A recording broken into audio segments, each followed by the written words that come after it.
Gungilkwa zawadahan sios, ona angadaswa o handagali wadekwa. Ungwet su'a, gwegwaska njedadawa wet nuni ni gwat nigula dana de tinu haladas na ungwet su'a, tinu dohak ni gwat nigula. Agwegwaska njedadawa wet nuni ni gwat nigula dana de tinu haladas ni yakini ista ohun jage, tinu dohak ni gwat nigula. Agwegwaska njedadawa wet nuni ni gwat nigula dana de tinu haladas na ohun de su'a, tinu dohak ni gwat nigula. Agwegwaska njedadawa wet nuni ni gwat nigula dana de tinu haladas na onu kwat su'a, tinu dohak ni gwat nigula. Agwegwaska njedadawa wet nuni ni gwat nigula dana de tinu haladas na onu gat su'a, tinu dohak ni gwat nigula. Agwegwaska njedadawa wet nuni ni gwat nigula dana de tinu haladas na gahi su'a, tinu dohak ni gwat nigula. Agwegwaska njedadawa wet nuni ni gwat nigula dana de tinu haladas na gain tusla, tinu dohak ni gwat nigula. Agwegwaska njedadawa wet nuni ni gwat nigula dana de tinu haladas na gojo su'a, tinu dohak ni gwat nigula. Agwegwaska njedadawa wet nuni ni gwat nigula dana de tinu haladas na gondilio, tinu dohak ni gwat nigula. Agwegwaska njedadawa wet nuni ni gwat nigula dana de tinu haladas na ogwile su'a, tinu dohak ni gwat nigula. Agwegwaska njedadawa wet nuni ni gwat nigula dana de tinu haladas na ojido angoa, tinu dohak ni gwat nigula. Agwegwaska njedadawa wet nuni ni gwat nigula dana de tinu haladas na itisatago ala diwalas, tinu dohak ni gwat nigula. Agwegwaska njedadawa wet nuni ni gwat nigula dana de tinu haladas na gali ni gawalaga, tinu dohak ni gwat nigula. Agwegwaska njedadawa wet nuni ni gwat nigula dana de tinu haladas na sugwajia gilkena galakwa, tinu dohak ni gwat nigula. Agwegwaska njedadawa wet nuni ni gwat nigula dana de tinu haladas na itisata santana galakwa, tinu dohak ni gwat nigula. Agwagwaska jende dawa wet nuni gwat nigola dana de tinu haladas ne oji sto kwat sua. Tunit dohak ni gwat nigola. Agwagwaska jende dawa wet nuni gwat nigola dana de tinu haladas ne gele ni gwedige. Tunit dohak ni gwat nigola. Agwagwaska jende dawa wet nuni gwat nigola dana dachi dinu haladas ne sungwai diza. Tunit dohak ni gwat nigola. Ono wakali waho dungo no wani dizlade dogat tena zike nigoha nisigi aizoda sundala aizawasa. Tunit dohak ni gwat nigola.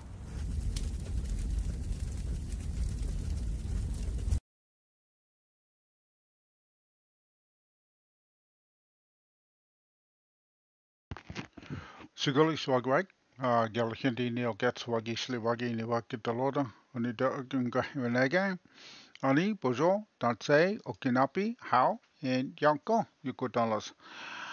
For those who are here for the first time or just don't know what I said, I always introduce myself with my original language. So I said, hello everyone, Galahindi is my name. It stands for, or translates to clouds passing over. I'm a member of the people of the Standing Stone First Nations here on the traditional lands of the Anishinaabe, Haudenosaunee, Delaware, and Huron nations on the area that we call the Dish with One Spoon Treaty Territory. And the Dish with One Spoon Treaty Territory spans what is now known as the state of New York up into what is now known as southwestern Ontario, which is a part of the dish that I belong to. And I said, Yanko, Yukutana, or thank you, friends, for being here. If you remember, our last stream of the voice channel, we covered the first season of First Contact, which was uh, an opportunity to take six what we call white people now into various indigenous communities to allow them to experience the lives and lifestyles of indigenous people because we want to break the stereotype that mainstream culture has of indigenous people. So to be clear, not all white people have the same perceptions of the people involved in this documentary. The point of the documentary was to take those people who have those perceptions and allow them to experience how Indigenous lives really are um, lived today, and to offer them an opportunity to potentially change their perceptions. So this is really targeted towards people who have little to no knowledge of what indigenous culture is all about. So this is not a representative of all white people. So I just wanted to ensure that. Also, for anyone who's whispering me, just so you're aware, I'm not ignoring you. I have, because this is a new channel and I haven't figured out quite yet how to do the whole authentication thing through the whispering part yet. I have to go through a process of authorizing something, and I haven't figured that out yet. So I will respond to people who whisper me once once I figure that part out. So please don't think that I'm ignoring anyone who's been whispering me. So with that in mind, we will not delay. We'll get right into this. This is now a three-part series. Each part is about 45 minutes, and it's uh, a continuation or the second season of a series called First Contact, which takes six white individuals and takes them to various indigenous communities again so that they can kind of open their eyes, I guess, to what they see as indigenous people. Because typically, what people see right now is if they don't do anything other than live their daily lives, they drive down the streets, especially if they're in, say, Vancouver or Winnipeg or Toronto.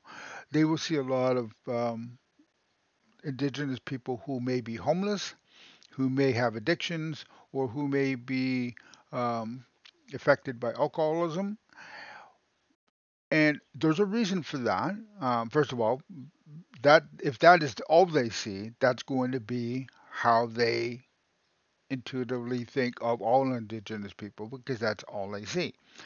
So this is giving an opportunity to see more than just that because those that are in the streets are affected oftentimes by um, the trauma that's been brought to their families through ongoing effects of residential schools. We can get into that a little bit later, but you'll probably see a little bit of that discussed in the documentary to begin with. And so that's going to be not hopefully not the only perception all non-Indigenous people get of us. But reality is that for the most part, is kind of what people see. And so what they don't see are the Indigenous people who are lawyers or doctors or musicians or in legitimate, respectable careers that don't allow them the time to hang out in the streets to counter the perception that a lot of people get of us. So this is that opportunity. So with that being said, I'm going to get my mug off the screen and we will get this started. So let me go here and do it this way. There we go. Last season on First Contact, 6 Canadians had their beliefs about Indigenous people challenged. I've never felt so foreign in my own country. You just don't want to be proven wrong. You're a prime example of society. After a 28-day journey through Indigenous lands, 4 of the 6 had their perspectives and lives changed forever. I just feel like this is the beginning for me. I want to be part of the solution. Now, a new group will embark on a journey of their own. But while the experience will be different, their attitudes towards Indigenous people are all too familiar. We're wasting money on them. They got to start helping themselves. You do see a lot of poverty. There's just squalor and shanty towns. You're just thinking that we're out breaking in and doing drugs. Well, you are. I don't think I've met anyone who may be Aboriginal. And all you hear is, oh, it's the white man's fault. Don't be mad at us. The card of racism is played a lot, and I think it's overused. I think it's time to quit playing a victim. Get over it. Stop whining about it. For heaven's sakes, it's been over 150 years. Get your together. The second you mention anything, you're a racist. Few Canadians have ever taken the time to get to know Indigenous people or spend time in their communities. This group represents those Canadians. They've agreed to leave their everyday lives behind and embark on a unique journey deep into Indigenous communities across Canada. So your journey starts here, and it starts today. Brendan, first-generation immigrant. Why are you blaming me for problems? I didn't create these problems. Suburbanite Samantha. I'm sad to say, but I actually am not familiar with Indigenous communities at all. Stephanie, mother of 5. It kind of upset me when there's these perks given to people that don't necessarily use them. Lori, former corrections officer. Still playing the victim from their great-great-great-great-grandparents. It's both. Jackson, student. We have to look at some of these past events. Even though they were horrific, it's time to move on. Larry, wholesale manager. Like, only white people can be racist? It seems to be all the rules they make in this country now are against me. These 6 participants have no idea what's about to happen to them. I am a little scared. I don't know how people react to having white people come in their community. It will be a journey of surprise that will turn their lives upside down. There's a huge possibility that everything you know about Indians is a lie. Challenging their perceptions and confronting their opinions. Where are you in all of this then? Why aren't you speaking up? For 28 days, the 6 will face their fears in a world they never imagined they'd see. When I break, I break. This is an uncomfortable experience, having everything you know about your country being shattered in front of you. On a journey that will change their lives forever. Racism is not sustainable. That's been embedded into the Canadian psyche. It's hard to believe that this is still my country. You cannot put a judgment on any culture that you know nothing about. There's a long road ahead. What we need now is you.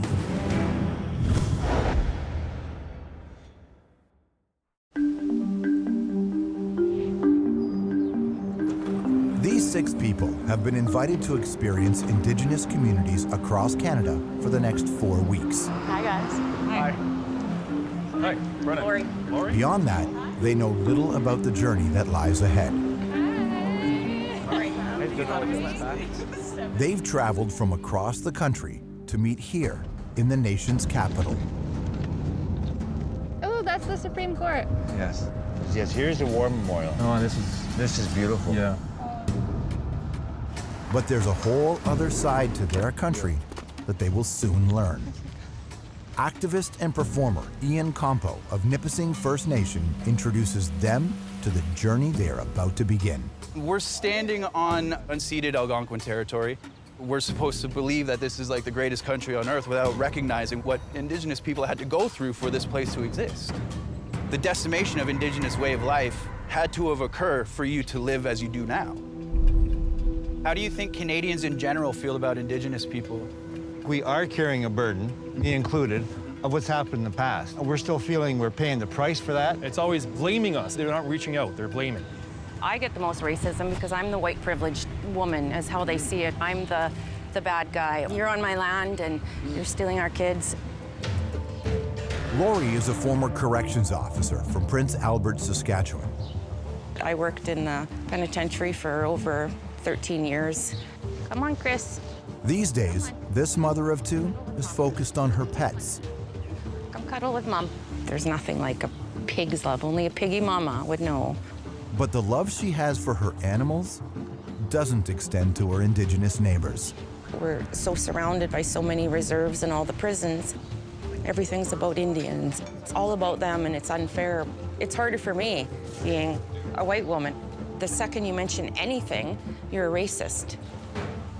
Do you think that your opinions on Indigenous people might be one-sided or ignorant? Canadians as a whole are sick of hearing about it. You lost a war, so to speak. Let's move on and put it to bed. How much time have you spent in Indigenous communities? Literally none. I've never even visited one. So are you guys ready to have these ideas confronted in a real way by Indigenous people? Yeah. Oh, yeah. Sure. Let's do it. Let's go.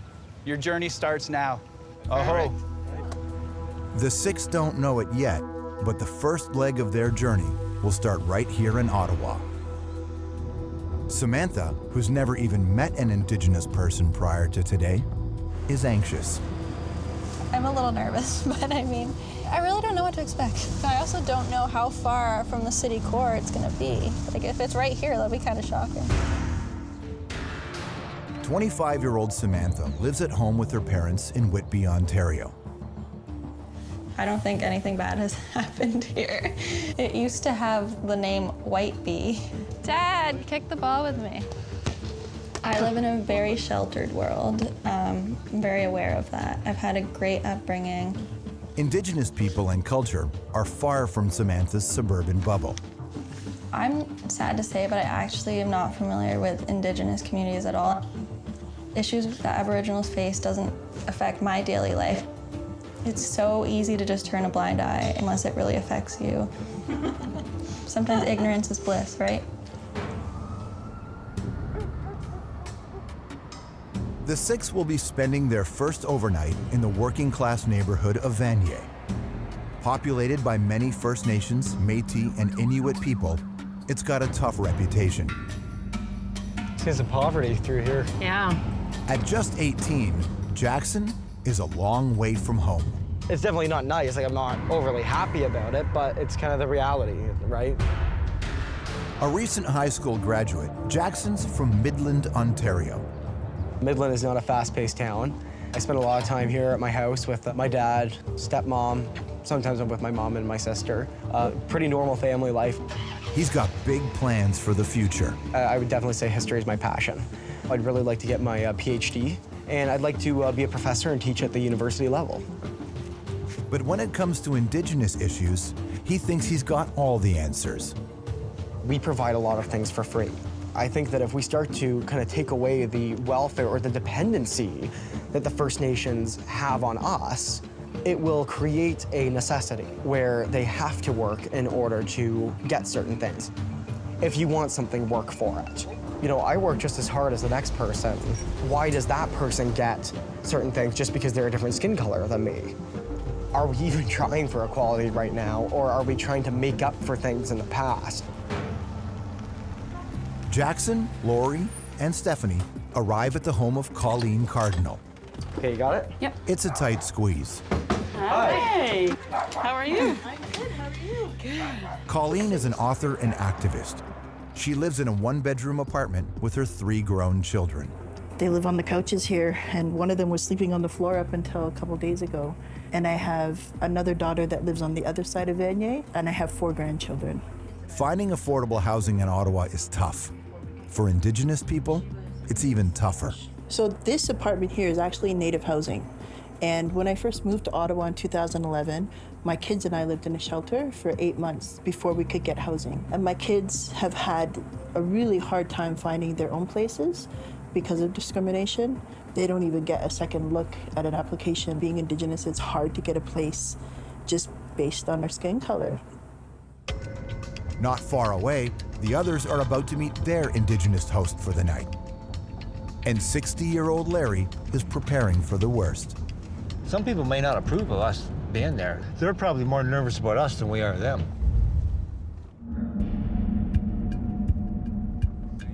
Spending the night in an Indigenous family's home will be a first for each of these 3. And 32-year-old Brennan is apprehensive about it. Yeah, it should be interesting to see what happens in a different culture and way other people live. As long as my stuff's safe. Brennan is a single first-generation immigrant living in Mississauga, Ontario. This country's given me and my parents everything. I'm very proud to be Canadian. He comes from a hard-working family. My father is Croatian from Šibenik. He came here with nothing. He was working at a gas station at 14 and then just worked their way up. He got a better house and moved to a better area. And he started his own business, and then that transferred on to me, and now I'm working for him.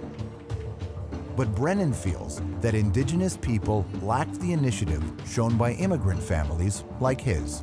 I think there could be a problem of blaming other people besides themselves for problems that are created within their own community. And all you hear is, oh, it's the white man's fault.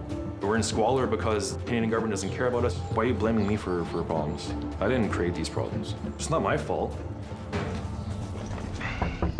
Upon arrival, the group is welcomed by Dion Metcalf, son Damien, daughter Sam, and her best friend Kaylin. So we can go sit out back. We got some chairs out there, a little deck. A proud Inuit family, the Metcalfs live among the largest Inuit population outside of the north, estimated to be as high as 6,000 in Ottawa. All right, so here we got some Arctic char that was just caught. Born in Labrador, Dion was raised here in Ottawa. This is Pipsy. So it's dried Arctic char. Whoa! Today he teaches Inuit culture in schools, but as a child, he had no connection to his heritage. Growing up, I was the darkest skinned student in my school. Like, I got teased for being Inuit, and I didn't know anything about my culture. My dad was a linguist. His job was to actually preserve the Inuktitut language, but he didn't teach us any words. Didn't teach us anything about the culture. I mean, he was sent to an orphanage, right? That's Labrador's equivalent to residential schools. All right. I mean, he wasn't very proud of his culture. I mean, when I was a teenager, I asked him, like, why didn't you teach us anything about our culture? And in his own words, he said, my son, I wanted to raise you westernized so that you could succeed down south. So he thought that if he taught us anything about our culture, we would be unsuccessful. I didn't start learning about my culture till after I was 18. Over at Colleen's one-bedroom apartment, dinner is almost ready. Yeah, I only make Indian tacos for very special people. But before the meal is even served, Colleen opens up about her story. So I was taken when I was a baby from my parents, And we spent about 2 years in foster homes. And I was fortunate to be raised with my 2 older sisters. But the home we grew up in was extremely abusive. Lots and lots of physical and sexual abuse. Colleen survived the 60s scoop, where tens of thousands of Indigenous children were taken from their families and placed into non-Indigenous foster homes for adoption. When parents were coming out of residential school, these young people like my parents, they were only educated till they were 16 years old, up to grade 8. They had to go back to the reserve where there was no jobs. So they migrated to the cities where they couldn't get work.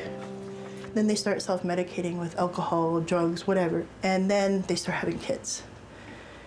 And then you have this whole generation of kids that are being born to traumatized people. So you have like thousands and thousands of kids in foster care. They made agreements with different child welfare agencies across Canada, and they started adopting these kids out. And they'll say it was their best intention. In some cases, kids were shipped overseas, used as free labor, or even sold. Colleen was born in Saddle Lake Cree Nation in Alberta, but raised by a white family in Sault Ste. Marie, Ontario. I didn't even know I was adopted until I was like probably 10 or 11 years old. And how did you not know? I mean, you looked different? We did. We totally looked different. I thought I just tanned a lot because I was always outside. Like, I grew up with all white kids. I didn't see anybody who looked like me. I'm in my preteens, and I asked my adoptive mother, like, how come we don't see Indians at the mall or like anywhere? And she's like, well, you're an Indian. And I was like, what? It was almost like an insult to me to be called it, because everything I knew about being Indian was bad. Stephanie is particularly interested in Colleen's words. She has a story of her own. A married mother of 5, Stephanie lives in Tyndall, Manitoba, north of Winnipeg. Here, she's far removed from the city's Indigenous population. Winnipeg has a huge population of the Native ancestry. We see substance abuse, we see people living below the poverty line. You see lots of crimes committed, and definitely I think that there's a stereotype towards the Aboriginal community because that's what we're surrounded by. But Stephanie has a secret, one that she has yet to reveal to the other participants. I've recently found out that I have a Métis ancestry. Prior to that, I just assumed that I was European. And her motivation to obtain status isn't about connecting to her ancestral roots. There's definite perks for the kids. But having the Métis citizenship, it opens up opportunities that you might not otherwise have. People get perks all the time, right? And if you have somebody that's giving you that extra boost to help you get there, awesome. When you're adopted, your identity's changed on your birth certificate. On your birth certificate, it was changed? Yeah. I'm Colleen Heel, and my adopted parents are listed on my birth certificate, but in place of where I come from and being First Nation from Alberta, my connection to who I am and my people is completely erased, and it looks like I come from England. I can't get it back. So my connection to my parents, my ancestors, and the land that I come from is gone. Back at the Metcalf's home, Dion opens up about the harsh realities facing Inuit people today. So there's 65,000 Inuit in Canada. Not a single one of us has not been touched by suicide. The suicide rate in Nunavut is 11 times the national average. They don't have culture, and that hurts them. They don't belong anywhere. And when you don't belong anywhere, you have no sense of self. And having no sense of self leads to suicide. And these guys, they've lived in Ottawa their whole life. They're still affected by a suicide that happens up north. Their mom's family, in the span of 3 months this year, they lost 5 people to suicide. Wow. Yeah. There's suicide packs up north. Where in like a community of 400 people, 6 youth get together and decide that they're all gonna commit suicide on the same day. When you live in a community of only 400 people, imagine the trauma that goes through that community. And how do you heal from something like that, right? So why would they make those packs to do that? Like, why force us to live in one spot? Now we're bored. Let us be nomads. Let us hunt. And now we got something to do. Brennan isn't buying it. He believes Indigenous people refuse to take responsibility for their own issues. Are they forced, though, to live there? Like, yes, we're forced to live in a you could come permanent here, right? address. You can come here. You can go to. You don't free travel. If you're raised in a community of 400 people, try live in a city where there's over 2 million people. Here in Ottawa, I have ADHD. I have mental issues. I'm really different. Up in Labrador, I can sit on a rock for an hour and a half and look out at the Labrador Sea and not move because I'm at peace. It's where my soul belongs. We just want to be understood, right? We've been misunderstood for over 400 years, and that kind of weighs heavy on the people. Night time. It's time to turn in, but sleep won't come easy. There's been a lot to absorb on day one, and for Brennan, it's been eye-opening. Yeah, it was a lot to take in. It's a lot of information, a lot of stuff that I haven't considered. And it's going to take a while to process this, for sure. Back at Colleen's, there's no room for her guests to sleep.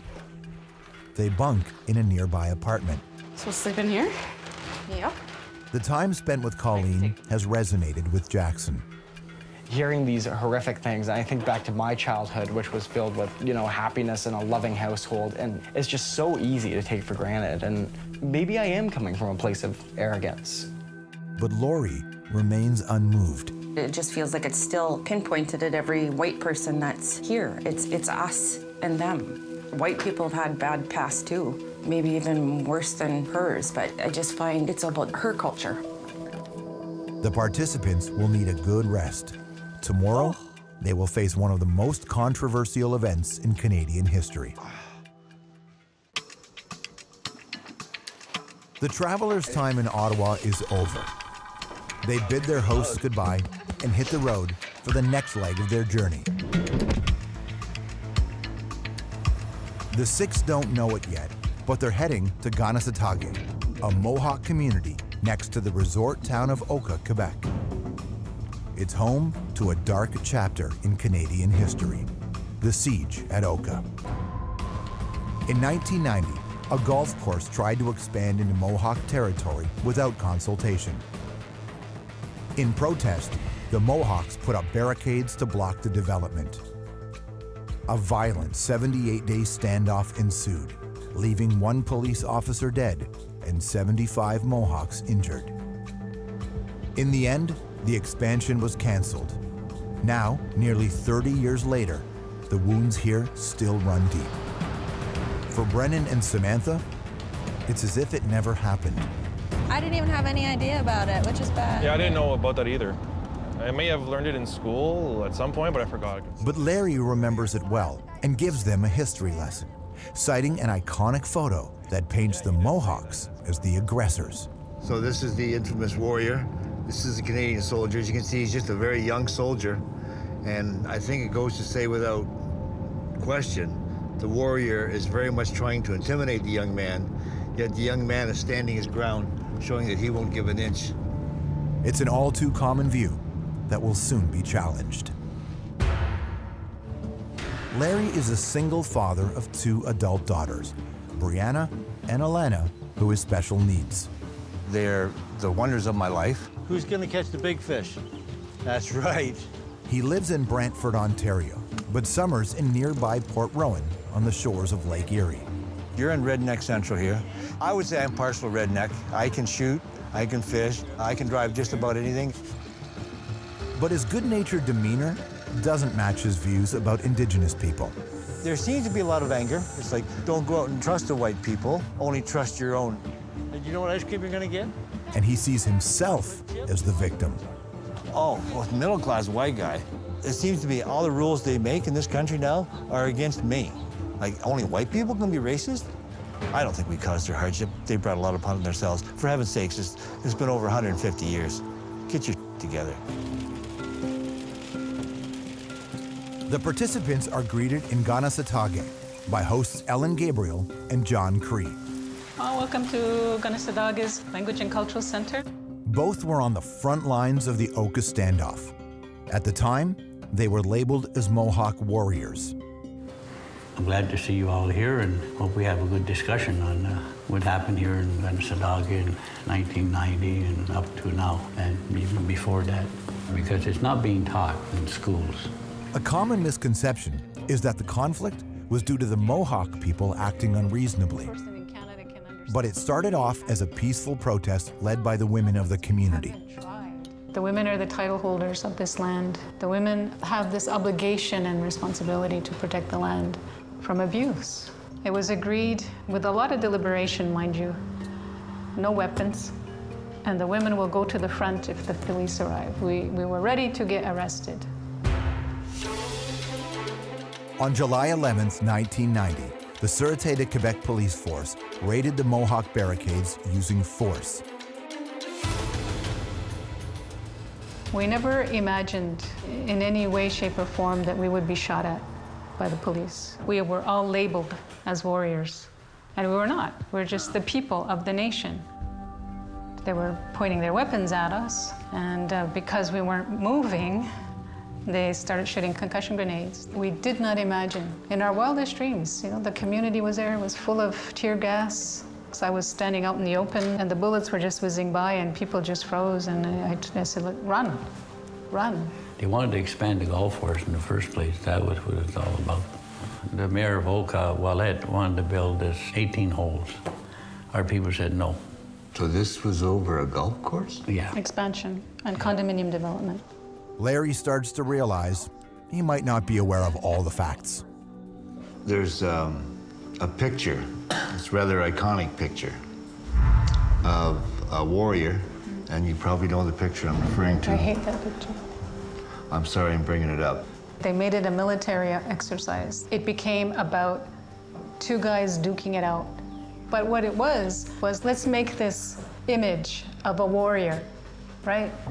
And he's going to be the one that we're going to use as the iconic image to represent that summer, which was only a small part of the story. Where I come from, it was portrayed that the warrior was actually a mercenary, and that the young soldier, he was standing his ground against these mercenaries. That's been embedded into the Canadian psyche. You know who was behind the soldier? Tanks.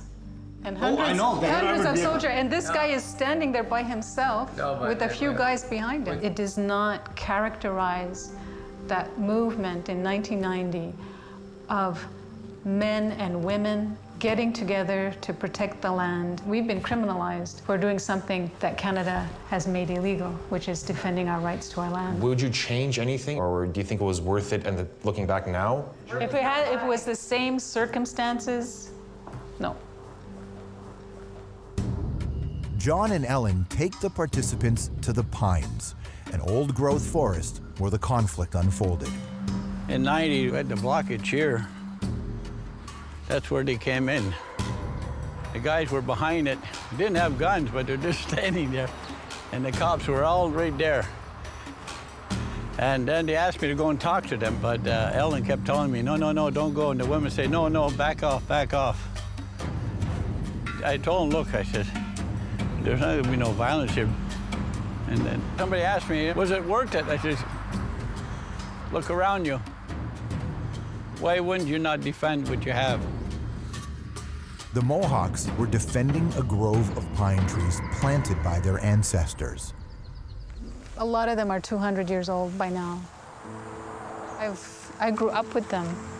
They're part of our family. They're part of who we are. This is the golf course. But you can see it's a nice view, right? It's a beautiful view. But they were also protecting the resting place of those same ancestors. This is the cemetery. These are all our ancestors, our family members. They wanted to dig up. They wanted to make all of this part of their parking lot. And they didn't share with you where they planned on putting those who they... No, they didn't even ask us. They just said they were going to move the cemetery somewhere else because in order to expand, they needed more of a parking lot. And never mind that our families are buried there. I find that very sad. But they were so used to taking, right? That's the norm. So they just took the land. Our land, to me, the land is is where my feet connects and where my soul, my spirit, everything is here. I can feel the energy, I can feel how good it is. It also gives me sadness because I know the battle's not over yet. We can't go to Europe and say, well, this is our homeland. This is where my people came from. No, it's here. We have a right. We have a right to live as who we are. I don't want to be Canadian. I want to be a Mohawk. I want to be who I am, who my nation is. I'm proud of who I am. I'm very proud. That's why I'm going to die. I'm going to die that way. I want my kids to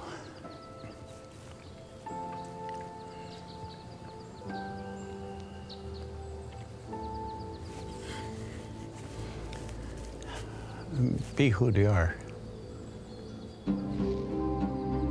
The group's time in Kanesatake is done. Brennan, who knew little going in, is shocked by what he's learned. If I came down here, I would have no idea what happened here 28 years ago. No, absolutely no clue. If I were to go by what the media said, it would be just, oh, they want more land. Even Larry's perspective has been affected. Being here today does alter my perception on that totally, because the information I have been gathering up until this point was very one-sided.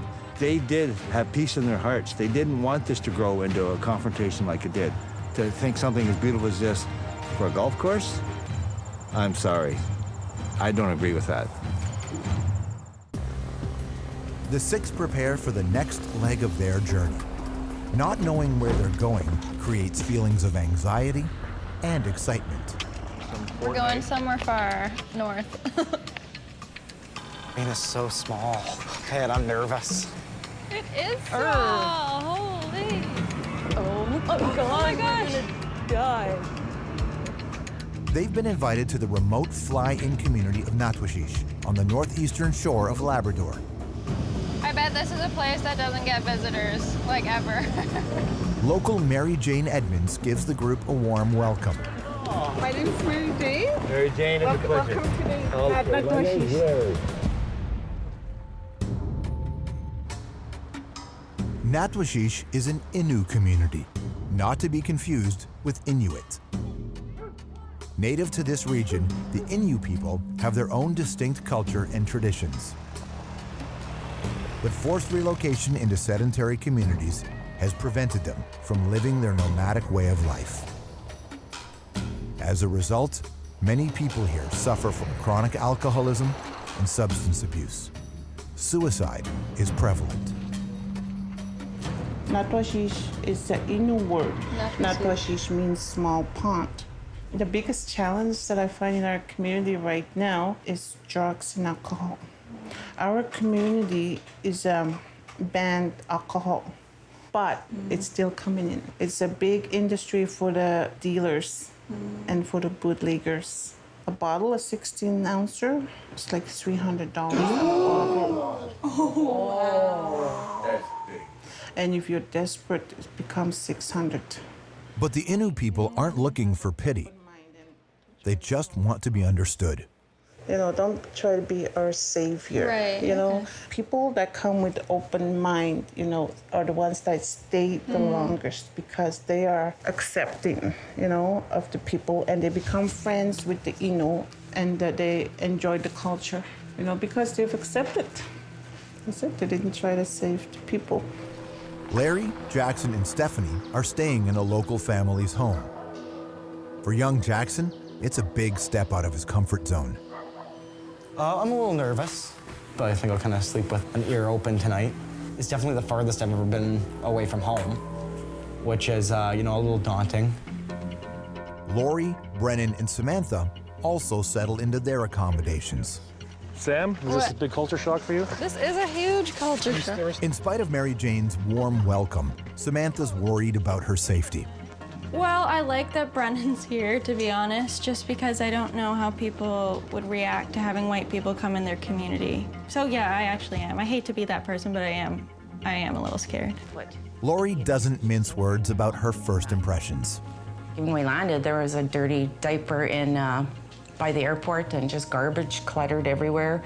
It looks like a garbage dump down the streets. They're about to have their opinions of Natwashish turned upside down. Yeah, why? Why everything?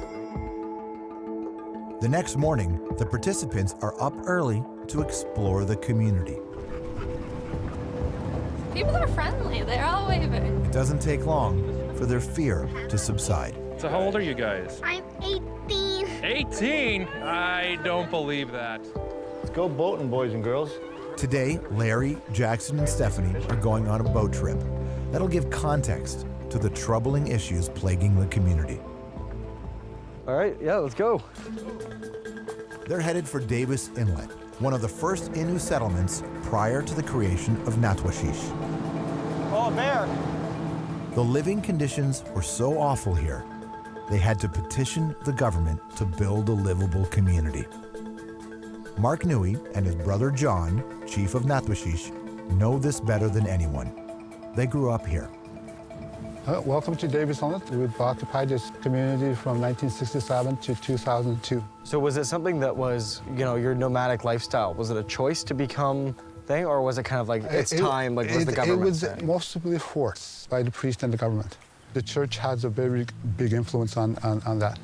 Not only was their way of life taken from them, they lived in developing world conditions. There's no running water here. It's situated on an island, and one of the biggest things that happened here was the house fire that took the lives of 6 children here in the community. If we had running water, maybe we could have saved those 6 children that burned. Did any homes have cisterns? Yeah, and that would be the church, the clinic, the RCMP. Only non-natives have the running water.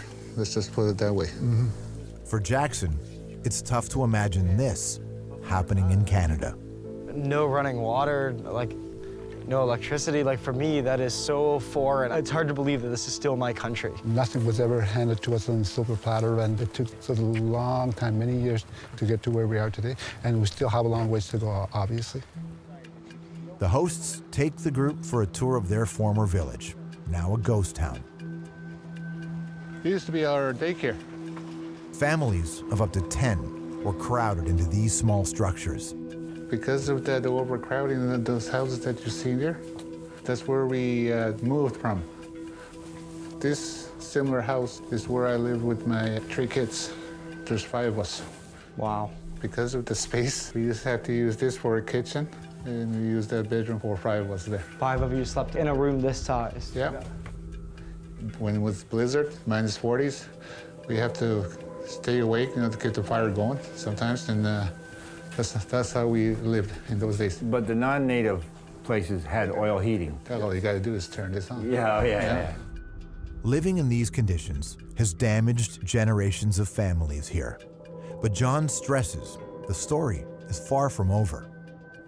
Probably you guys seen a lot of negative stuff in our community. Gas sniffing, alcohol, drug abuse. And we're not dismissing that, It's there, it's happening, and people need to know this, but they need to realize there are other good things that are happening in our communities. Tomorrow, the travelers will meet some members of the community working to heal these deep wounds. Day 2 in Natwashish. Brennan, Lori, and Samantha traveled to a local healing lodge. They meet with counselor Christine Poker. She helps those suffering from addictions, grief, and other related traumas. This is where people come for counseling and for help. Christine can relate to her clients. She's experienced the same generational addiction and abuse that they have. This is me and my husband. Okay. So it's the same story. There's a family violence from my grandparents too, and then it goes on. So this is where it stopped because I stopped drinking. A hand-drawn timeline shows the devastating impact of colonization on the community. This is a sweat lodge. Ah. All they use it for medicating people. That's a drum. Ah. Yeah, the drum is very sacred here. And then 1928, the priest came. It looks like a bumblebee. Only white people have houses. And the Innu were living on the tents like that. They started drinking when somebody bought alcohol, and they teach how to make homebrew. So that's when it started. Losing their way of life drove the community to numb their pain. Huffing gas was a cheap and accessible escape. Everyone here has been affected. Christine is no exception. I was sniffing too at that time when I was 15, maybe 13. So why would people go to that? Just to take their mind off things they're dealing with? For me, when I was gas sniffing, my parents were also drinking. Oh. So they were drinking and I was sniffing gas, and they don't really care because they don't know what is happening to me if I get, yeah. They're dealing with their own. They don't even know what's happening to them. But over the last 20 years, Christine and others have reintroduced traditional forms of healing, providing healthy alternatives to those dealing with pain and grief. It's like we're neglecting our own medicines. Okay. So, but now we're starting up again.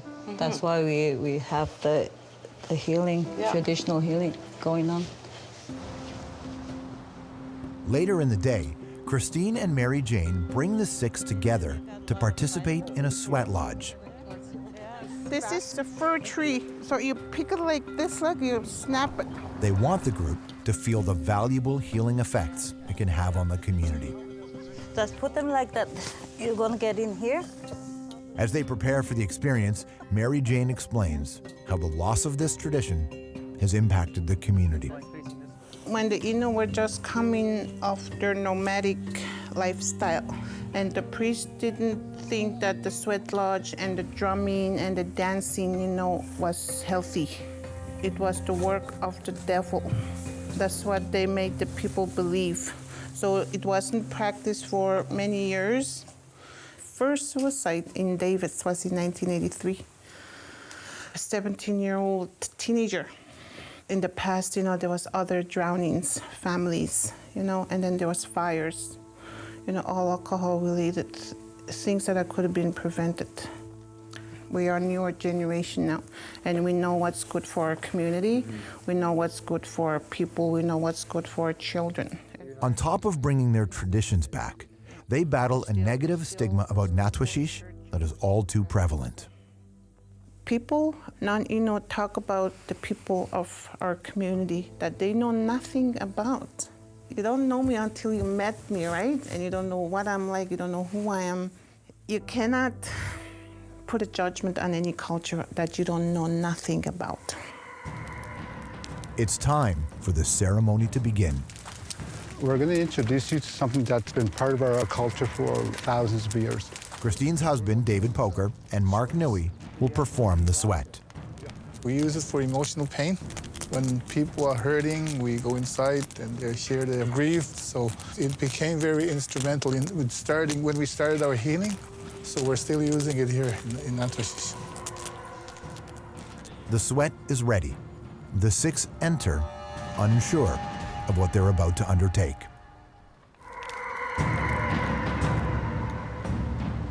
Out of respect for the ceremony, cameras are turned off while the participants experience their first ever sweat lodge.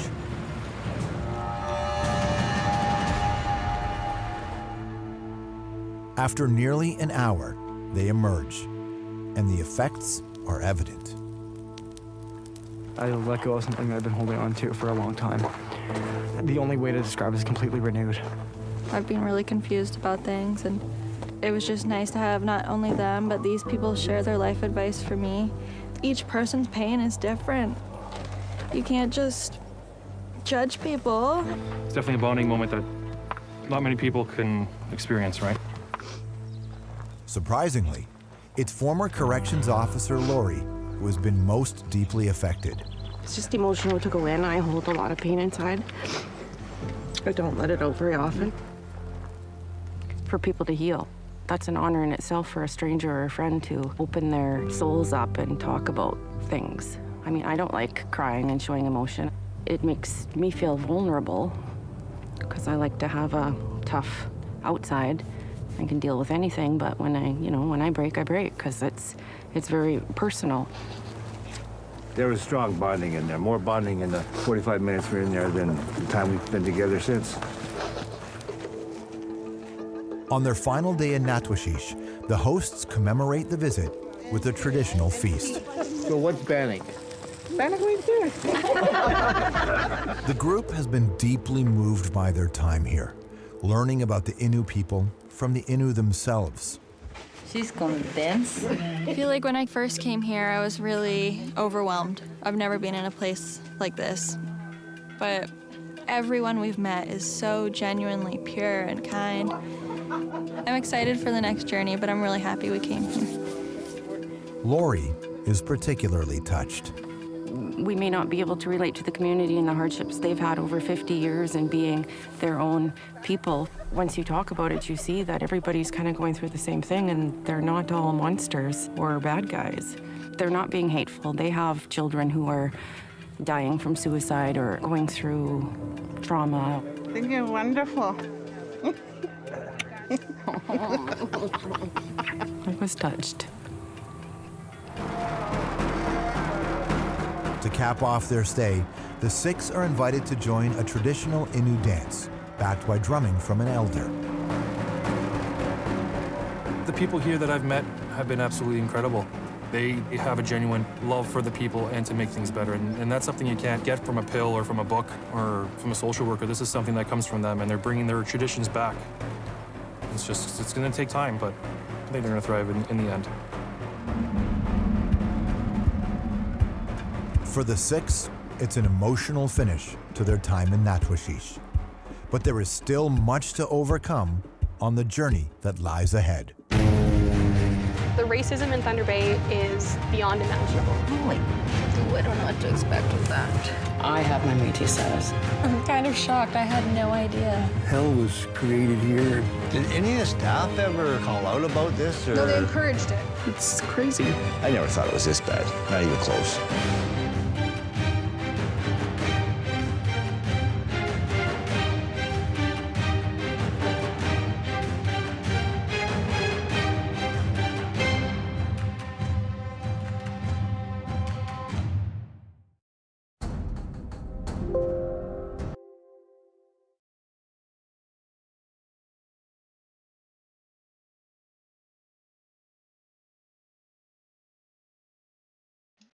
Segulik Swagwag, Gaelic Indian Gets, where there's episode 1 of our second season of First Contact.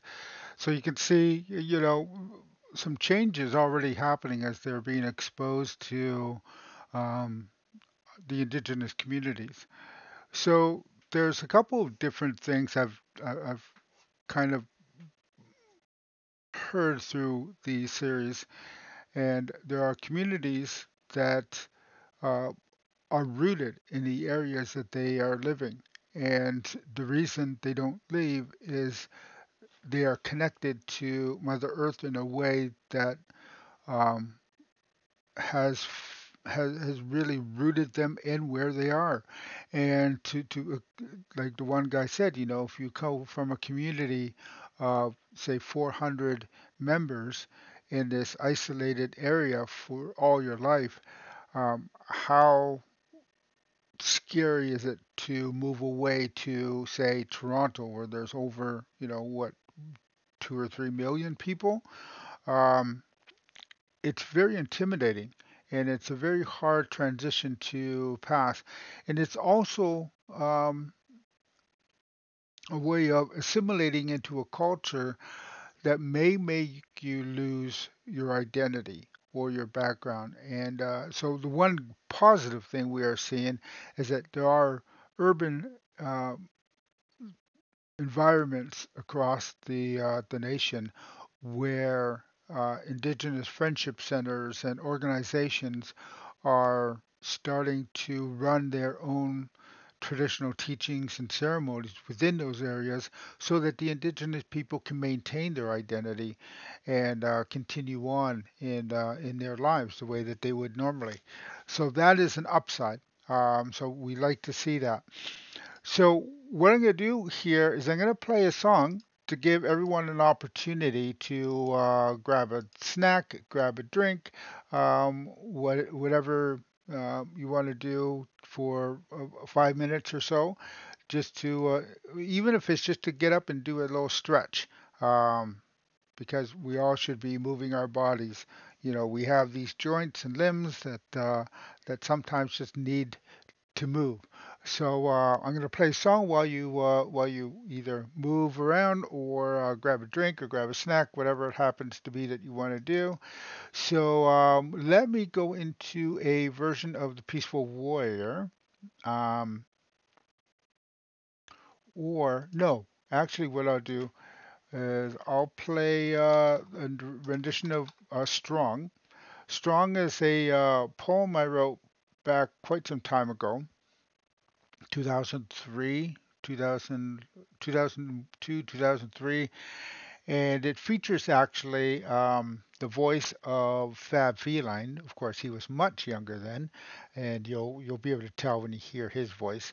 And then we'll kind of go from there, give you a break, and then we'll get back to episode 2. So let me get this started.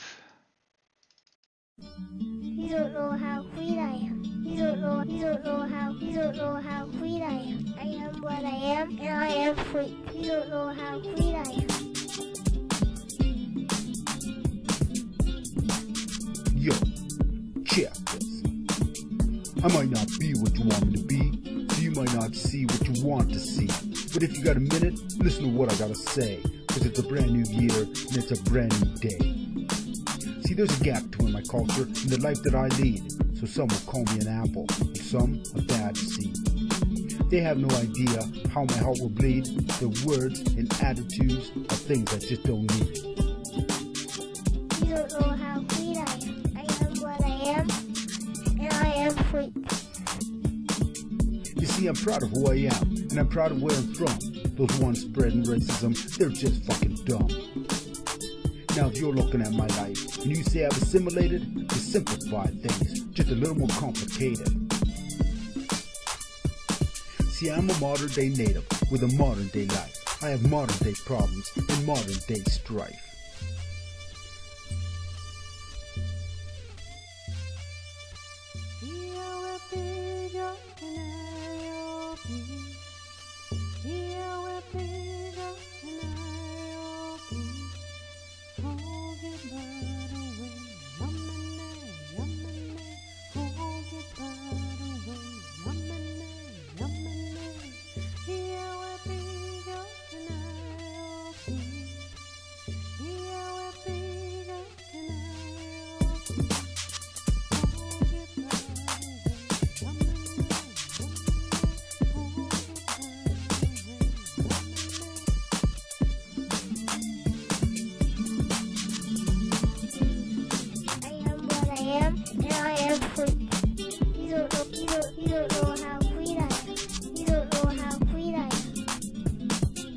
Now I hear other natives, they talk about the past. And will I do the same? Fuck that. See, I've got no time to dwell on what's already done. I've got too many things that I want to do. And they don't include knives, and they don't include guns. I'm talking about knowledge and sharing it too. See, my people need to learn how to cohabitate. Get rid of the anger and get rid of the hate. We gotta stop for a minute and learn to educate. And you'll see in the end, we all have to communicate. I know there'll be a time to make a stand and a time to fight, but if you do that, make sure the cause is right. Because if the cause is right, and the cause is just, greater numbers of people will be backing you up. History has repeatedly shown to us all that united we stand and divided we fall. They were talking about natives and natives alone, because this is a big world, and this world is our home. Now I've seen some beautiful people, and ugly ones too, and there's no single color that comes into view. So the message I'm sending, it's not all that long. It's just, I want the human race to be stronger than strong. I said I just want the human race to be stronger than strong. You all have to be strong. Done it. Word. We all have to be strong. Peace.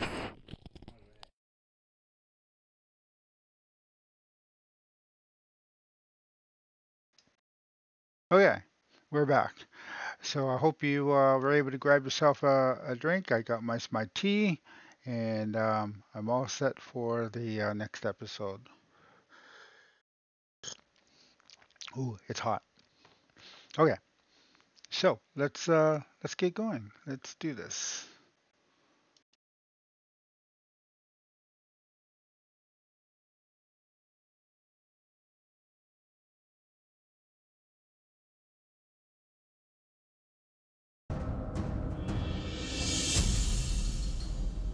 What do some Canadians really think about Indigenous people?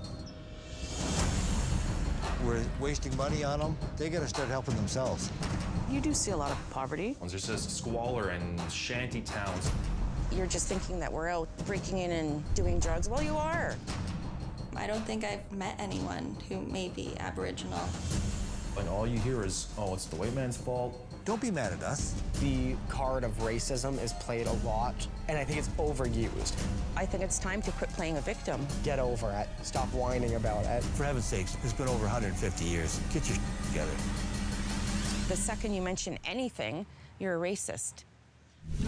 Few Canadians have ever taken the time to get to know Indigenous people or spend time in their communities.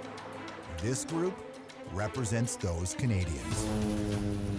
They've agreed to leave their everyday lives behind and embark on a unique journey deep into Indigenous communities across Canada. So your journey starts here, and it starts today. Brendan, first-generation immigrant. Why are you blaming me for problems? I didn't create these problems. Suburbanite Samantha. I'm sad to say, but I actually am not familiar with Indigenous communities at all. Stephanie, mother of 5. It kind of upset me when there's these perks given to people that don't necessarily use them. Lori, former corrections officer. Still playing the victim from their great-great-great-great-grandparents. It's bull. Jackson, student. We have to look at some of these past events. Even though they were horrific, it's time to move on. Larry, wholesale manager. Like, only white people can be racist? It seems to be all the rules they make in this country now are against me.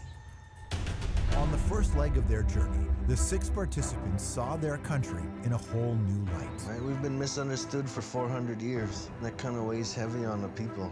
Then they had their views challenged about one of the most controversial conflicts in Canadian history. We never imagined in any way, shape, or form that we would be shot at. And a visit to an Innu community in northern Labrador hit them in their hearts. You cannot put a judgment on any culture that you know nothing about. Next, the 6 hit the front lines in a city plagued with a racial divide. The racism in Thunder Bay is beyond imaginable. Allowing for a secret to finally be revealed. I have my Métis status. I'm kind of shocked. I had no idea. And a dark walk through history forces the group to face a truth few believed possible. Did any of the staff ever call out about this? Or? No, they encouraged it. It's crazy. I never thought it was this bad. Not even close.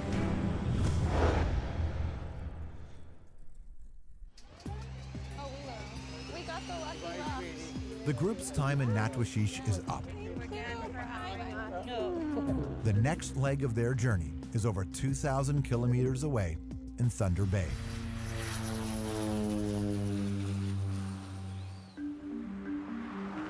With over 100,000 residents, Thunder Bay is the largest urban center in northwestern Ontario. It's a major hub for people living in Indigenous communities across the region. They travel here for schooling, medical treatment, and other services. Coming from remote reserves, the city can be alluring, but it can also be dangerous. Addictions, gangs, and homelessness are prevalent.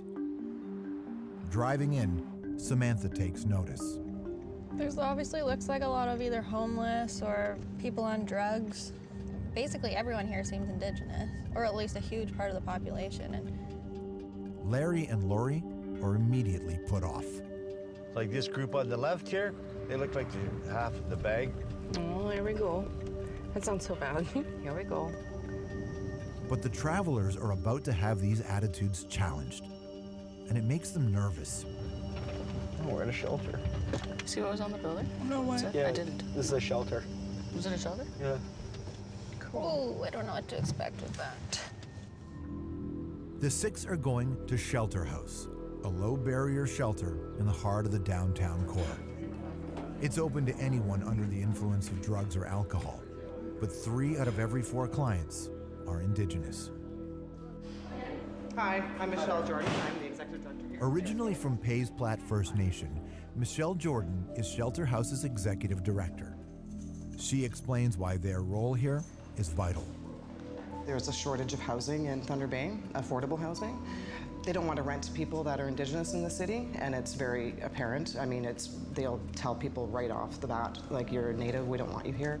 I've had people come here and say, please don't send your people here to find housing because we don't want to house them. If you have an Indigenous last name, it's very difficult to find housing, it's difficult to find a job. And when you are born on a reserve and you live on a reserve, you grow up, there's no jobs for you to get. So when they come here, it's kind of a culture shock. They don't really know how to navigate Thunder Bay. So there's high racial tension in Thunder Bay. Very high racial tension. I mean, you know, and it's really disheartening because it hasn't really changed a lot. If anything, it's probably gotten worse.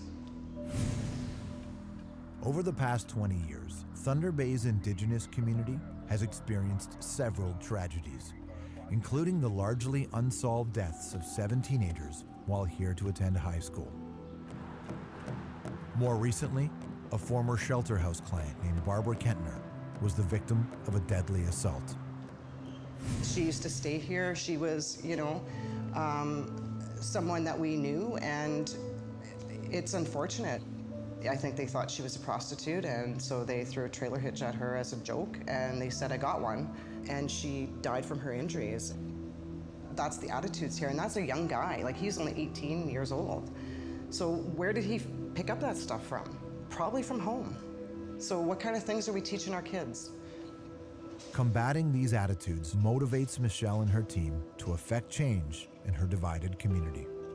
We know why addiction happens, we know why people are homeless, and we know that they're here to get help. So let's provide that help for them and try to do the best we can. And that's really what we're trying to do. Thank you. Next, the participants are invited to roll up their sleeves and help out in the shelter. There you go. Thank you very much. No problem. It gives them a chance to meet some of the clients. This is Russell. He's one of our residents. How you doing? Hailing from White Dog First Nation, Russell suffers from a brain injury and FASD, fetal alcohol spectrum disorder.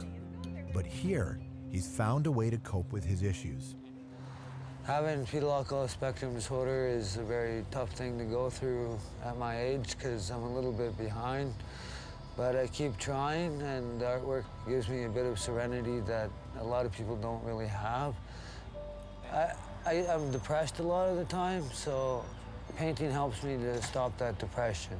It helps me to focus on the positive aspect of life. Having a place to pursue his passion has been key in helping Russell stay healthy and safe. Other people who've had maybe similar past as you, if they don't have this place, what do you think will become of them? Like for me, it would be either jail or I'd be dead. My mom and dad had a violent history. My dad shot my mom with a .308 when I was 3 years old. And my dad did 9 years in Stoney, and then he killed my Uncle John, did 15 more years in Melhaven. But after he came home, he died, basically he froze to death in a house after his friends left him, and he had a whiskey bottle in his hand, frozen. So how do I feel about my family history? I feel messed up. I feel like it's changed me in a lot of ways. But the artwork is what I believe in, and that gives me a bit of hope and love and peace. That's all I hope for.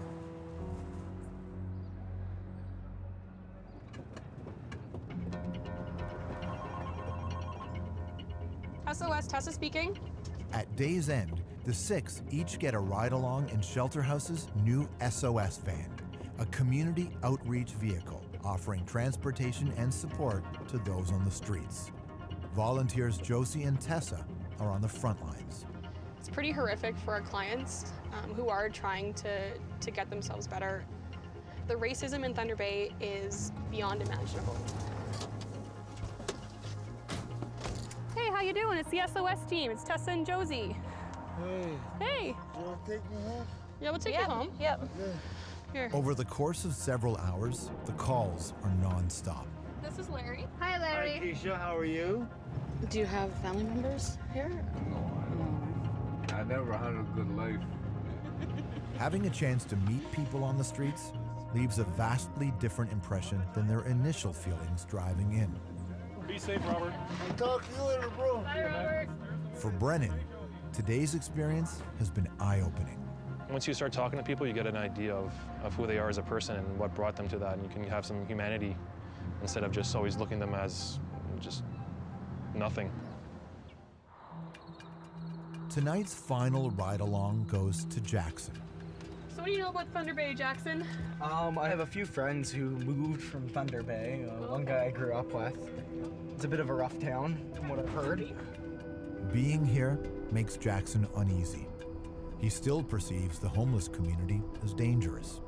When I was 14, I was standing out front of the library and I almost got my ass kicked. Just some drunk who decided that he didn't like the look of me, I guess. So, yeah, you know what? I do have my skepticisms about trusting the homeless community. The next pickup is a client named Beth. She's one of many young Indigenous women trying to make a life here. I don't think we've ever met before. No? No?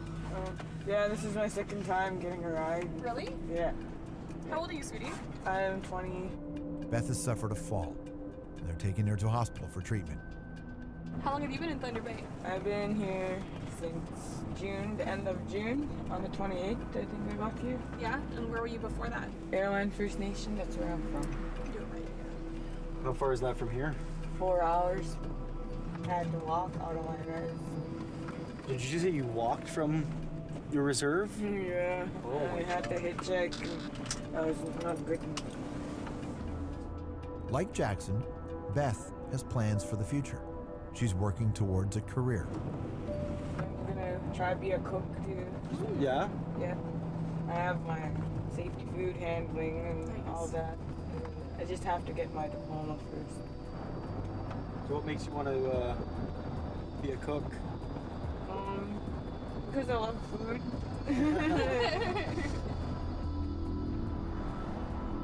But as they pass through one of Thunder Bay's rougher areas, the conversation turns to the darker reality facing young Indigenous women like Beth.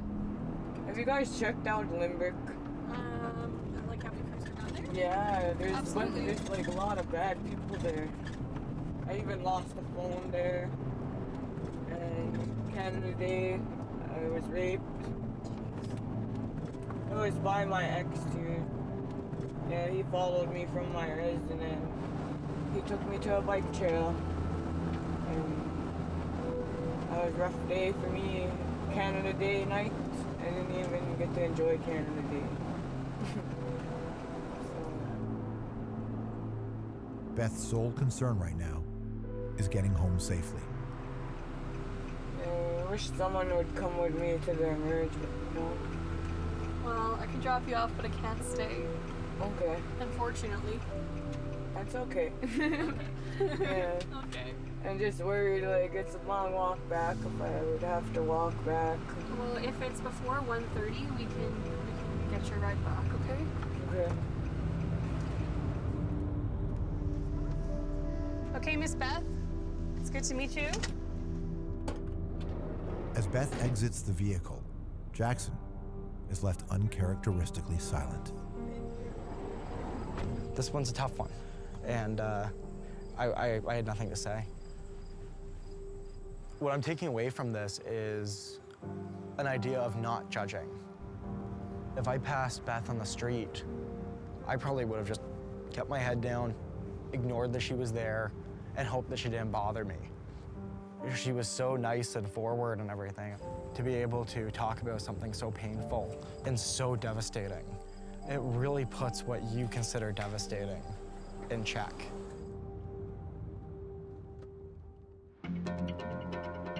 Day 2 in Thunder Bay.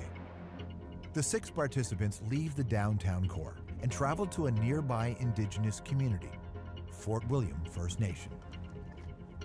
But even before getting there, Larry's mind is made up about what they're about to see. I think it'll follow my stereotypical point of view on a reserve where it'll be abandoned cars and houses will be in disrepair. They didn't have to work for it, so, well, it's broken, let the government fix it. Lori echoes Larry's opinion. Same idea, litter everywhere, dirty diapers everywhere, smash windows, and reserve dogs. That's just what I see up north. But they're about to eat their words. Holy. I see nice houses, I see green grass. It seems like a thriving community with successful businesses. Holy, they've got beautiful houses. Nice store, no broken windows. That sounds so bad, eh? Why? Well, because it makes me sound and look like a racist. But, you know, that's what I see and what I've experienced, so my assumption is that way. So it's good to see a different side. Fort William First Nation is an Ojibwe reserve south of Thunder Bay. Several successful Indigenous-run businesses and corporate head offices are located in the community's business park. Ed Collins, Fort William Economic Development Manager, explains. A lot of First Nations say that Fort First Nation is the hub of Northwest Ontario because we have a lot of people come here. And with Indian Northern Affairs Canada stationed on our reserve, almost 85 communities utilize their services on First Nation. So a lot of them come out here. So would you say that your community is pretty self-sustaining then? Like Oh, definitely. Actually, again, if you look over straight ahead, it looks like water over there, but we have a 10-megawatt solar project. It's about 88 acres of solar panels as well. Oh, yeah, it does. Yeah. It looks like a river. Actually, it looks like a lake. Yeah, it looks like a lake. Yeah. But in spite of their success, Fort William residents deal with the same stigma facing Thunder Bay's Indigenous homeless community. See, how we figure, too, whatever happens at Fort First Nation affects the city of Thunder Bay. We built our powwow grounds, and some people from the city of Thunder Bay, they came up here, and they went in the middle of our powwow grounds and destroyed it. They don't understand that our powwow grounds are very sacred to First Nations. It's like a church. The kind of prejudices or the racism is more the younger generation, or is that the older people? I used to think it was just the older people because they were set in their ways.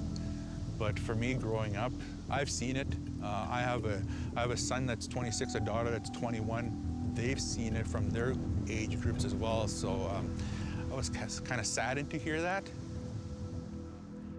Ed walks the Six over to an area where the community built teepees and fire pits for all Thunder Bay residents to use and enjoy. We had 3 of them here. They burnt them all down. We rebuilt them. A couple of weeks later, they once again burnt them all down. I don't know if you know anything about building a wigwam or a teepee, but it takes a lot of time. It's a lot of roots from the trees. It's a lot of birch bark. So when it gets burnt down or torn apart, it's a little heartbreaking and a lot of discouraging for us. Ed's had to find a way to rise above those attitudes. But I can't get angry, you know what? Because if you have hatred for me, and that bothers me, that keeps me up at night, it's not bothering you. You're sleeping like a baby at nighttime. The only one it's bothering is me. So why worry about it? Why worry that you hate me, or there's anger, or there's hatred, or I just keep on moving forward.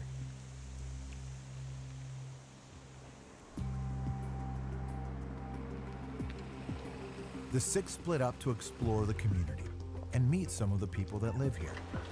Hello. Welcome, welcome to the Fort William Reserve and my residence. Brennan, Lori, and Larry head to Len Peltier's house, one of the well-kept homes they noted driving in.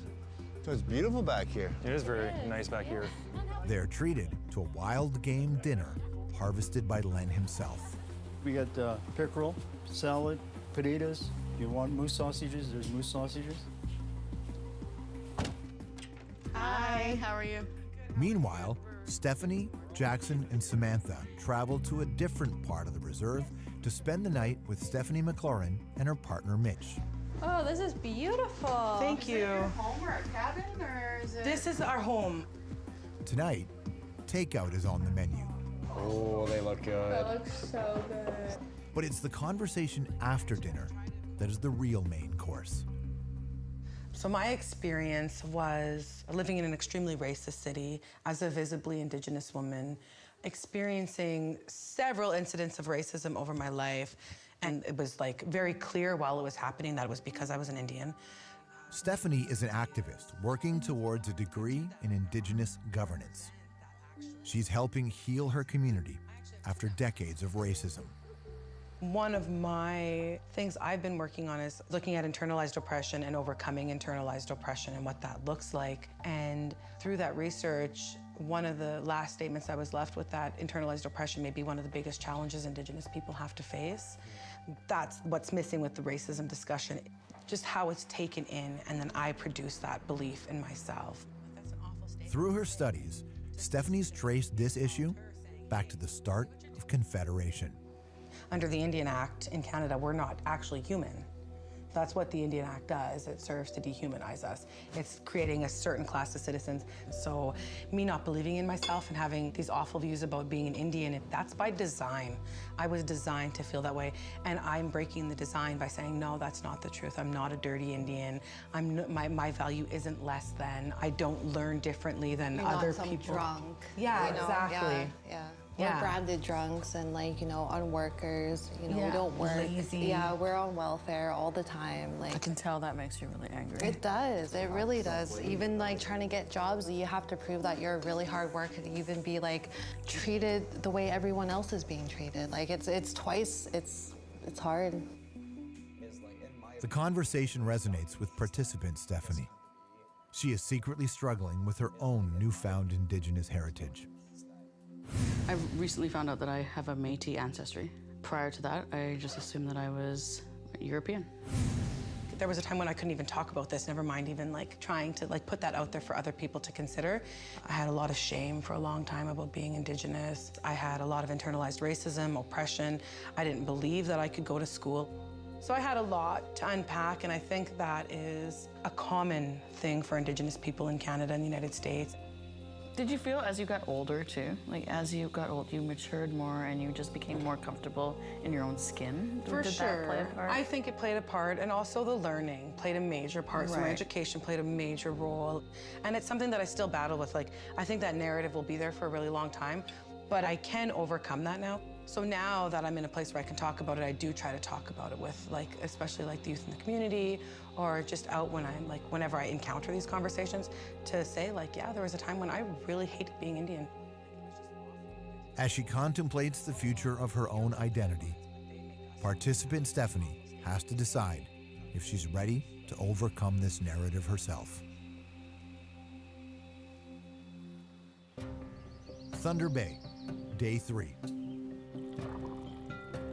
The participants enjoy breakfast after spending the night at the home of Stephanie McLaurin in Fort William First Nation. So there's some coffee here if you want to come make yourselves a cup. They pick up the conversation where it left off the night before. With Canada trying to reconcile, what's often missed is the truth. So it's truth and reconciliation, and they want the reconciliation without the truth telling. So to be given this opportunity to understand that there's a huge possibility that everything you know about Indians is a lie, and that it's your job to find those and figure it out and determine for you how you feel about that. Inspired by Stephanie's words, participant Stephanie finally finds the courage to reveal the secret that she's kept since the start of the journey. You know, it's interesting that you say that. I have my Métis status. Oh, okay. I'm the first one in my family, which makes me wonder, like, even prior to their generations, was it like a taboo thing? You know, we've got to keep that hidden. We don't want people knowing about it. Why is that something that I'm just finding out now? Samantha is floored by Stephanie's revelation. No, honestly, I'm kind of shocked. I had no idea. Like, looking at you, I just would never have thought that. Like, I just kind of assumed someone who, like, visibly, you know, looked It was First Nation. visibly. And now it's just crazy to hear, like, you have this huge history of that in your blood, and, like, that's just mind-blowing. So does that change the way you, like, look at those communities and stuff? Let's be real. I don't really have any tie. I had no idea even that I was Métis, because it wasn't something that I grew up with. It's not something that people talk to me about. There's nothing. So for me to have like an emotional connection to something like that, I just don't. Yeah. Right? Like I For just certain. don't. And that's okay. Yeah.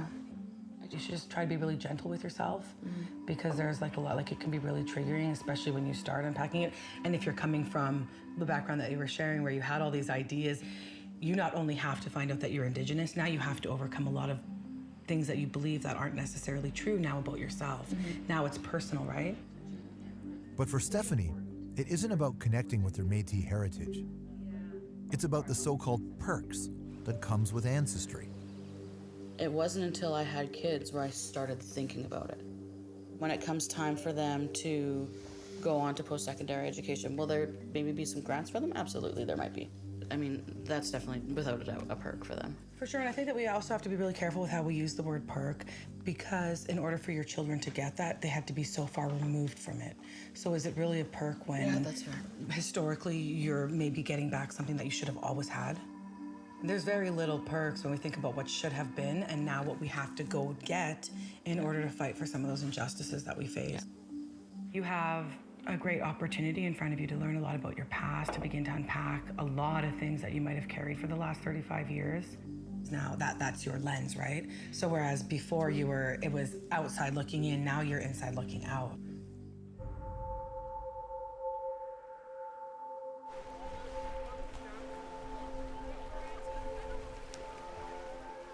The travelers' time in Thunder Bay is nearly up.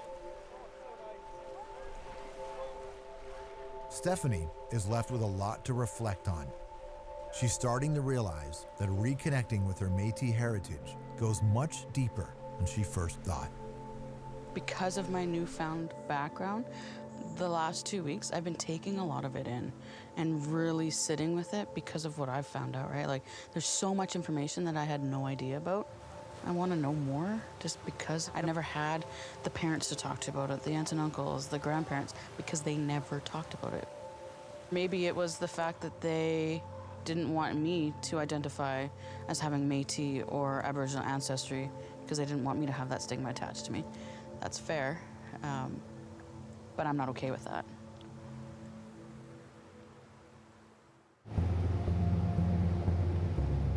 The group's time in Thunder Bay is over. And for 4 of the 6 travelers, the next leg is much closer to home, Southern Ontario. Yeah, I don't know anything about like what the Indigenous area could be around here. Do you guys know anything? I guess not. Mississauga-based Brennan hopes the next experience will finally give the answers he's seeking. Why is there so much abuse of alcohol and drugs? Why?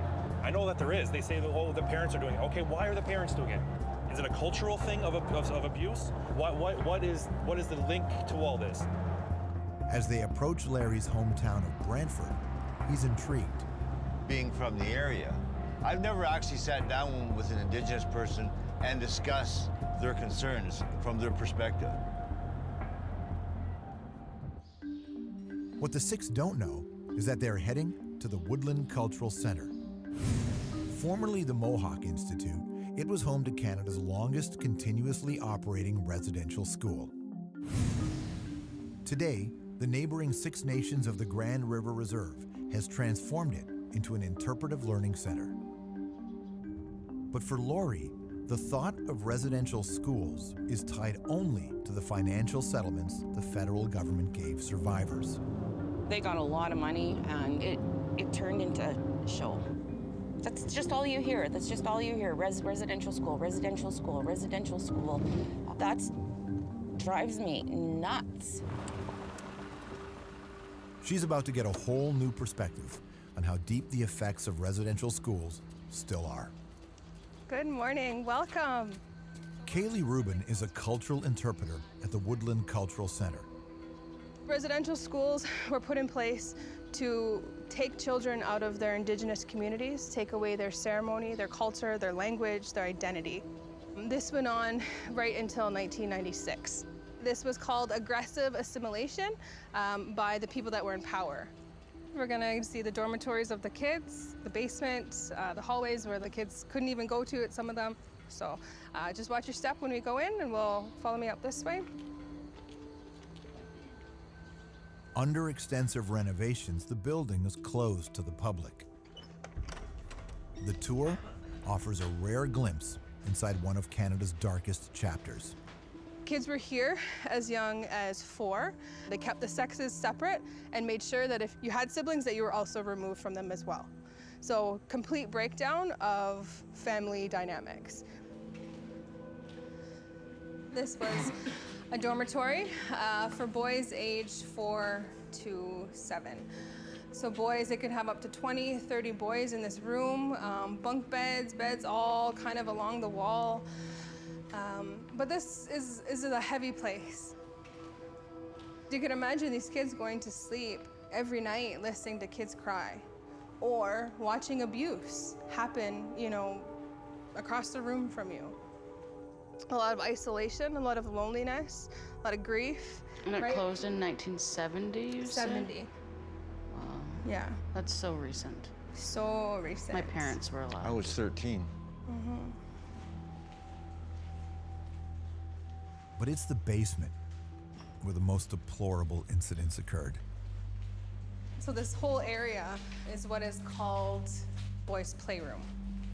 So this is where they would put, you know, up to 70, 80 kids at a time, right here, unsupervised, no staff, because this was a time that the staff could do whatever they wanted. However, children that were being subject to abuse day in and day out, they were pretty sad, pretty angry.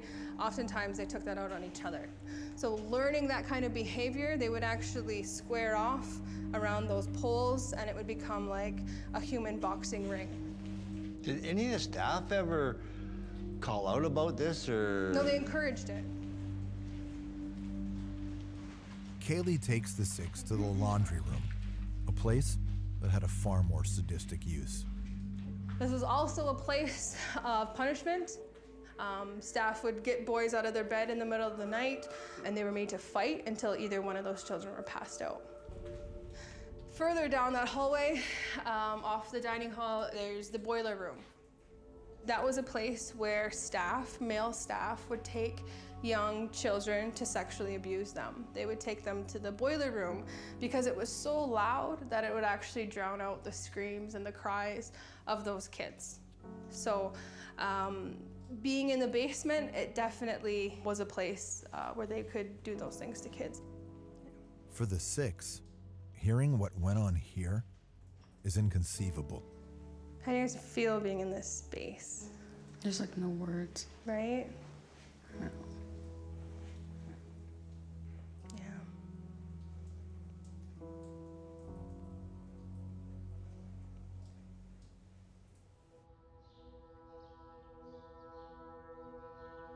Next, the participants have a chance to meet with survivors from this very school and hear what it was like in their own words.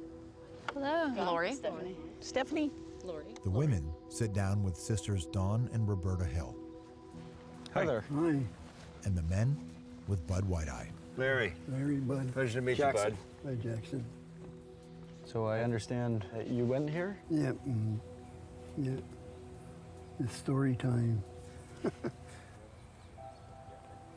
In the summer of '55, I was coming home from my grandmother's house, and a black car pulled alongside of us. We were on that side of the road, and the man yelled, "Would you like a ride?" I told my older brother, what do we do? And he said, we just keep walking. Soon enough, the man said, we can get you some ice cream or jelly or whatever you like. And my brother talked to me again. He said, let's get in and maybe they'll leave us alone. We were just little guys. I mean, they were talking about 6 to 11 years old. Sure enough, they bought us some ice cream. And then they said, well, let's go then. They didn't say, let's go home. They said, let's go. I remember watching the cornfields go by and wheat fields and stuff like that. The car pulled in there and we walked up the steps where he was leading us and took us in the front door. He started asking me how old I was, what my name is or was. He asked me what grade I was in school. I never thought till later that if this was organized, he would have already had my name and what grade I was in and things like that. He would have already had it. So all I could conclude is that those people that picked us up must have kidnapped us. It was so impersonal, like a lot of our lives there. Like nothing was really yours. You know, like we had numbers, like we knew what our numbers were, and the officers quite often didn't call us by our name, they called us by our number. So if they wanted me to come over and talk to them, number 54, come here. I still remember my number, hers was 34. And so you learn to kind of be impersonal. I don't know how that happens, but it just did. I remember I was in the basement. I'm not sure if I was 7 or 8 at that time. And one of the little girls said, "Your mom's here." I just stood there and I couldn't move. I was like frozen, and I cried and I cried, and I was so hurt. And the little girl saying, "Don't you like your mother?" Well, of course I like my mother. I just couldn't, I could not, I think emotionally, I couldn't handle going up there again.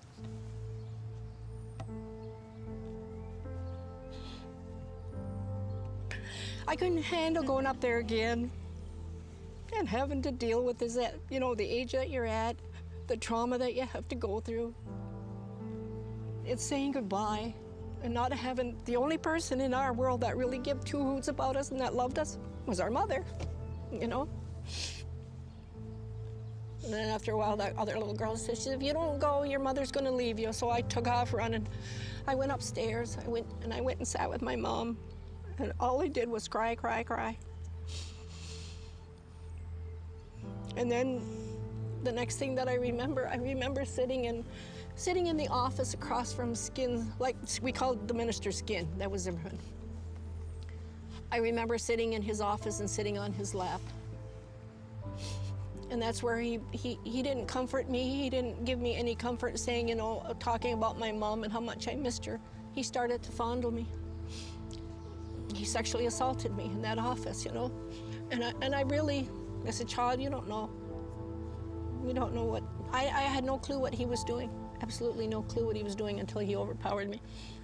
And so after that, I knew the control and the power he had over any kid, what he could do to you. Was anyone ever held accountable, like for anything that happened? Like anyone was prosecuted at all? No, they were Nothing. By the time there was some interest by the government and other people, these guys were either dead or in nursing homes.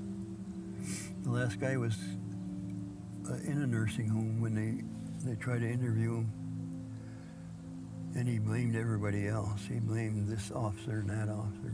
He was squeaky clean, but he wasn't. I know he wasn't. He was in my bed. I was raped several times in my bed. I don't know what time at night, but it was always at night. The first time a guy came, I was sleeping. He was on top of me. We struggled for what I thought was a long time because I was going to fight all the way.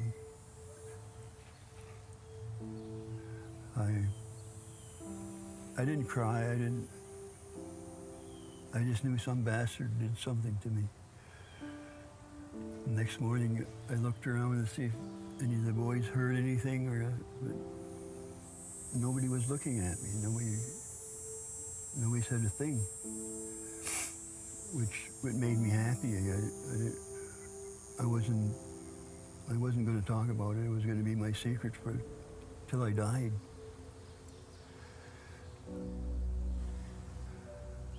Hell was created here, and I went to Vietnam when I turned 18. And the oddest thing, I preferred Vietnam to living here. You know, today, this is the first time in my life that I've ever truly felt any sort of shame towards being a Canadian. And it's not a nice feeling. I don't want you to feel ashamed or anything about anything. I think that you sit here and talk to me, That's good. You don't have to feel bad. I like to get the story out there. And it helps me too, psychologically. I feel better after I tell my story. That's all we got is to talk about it.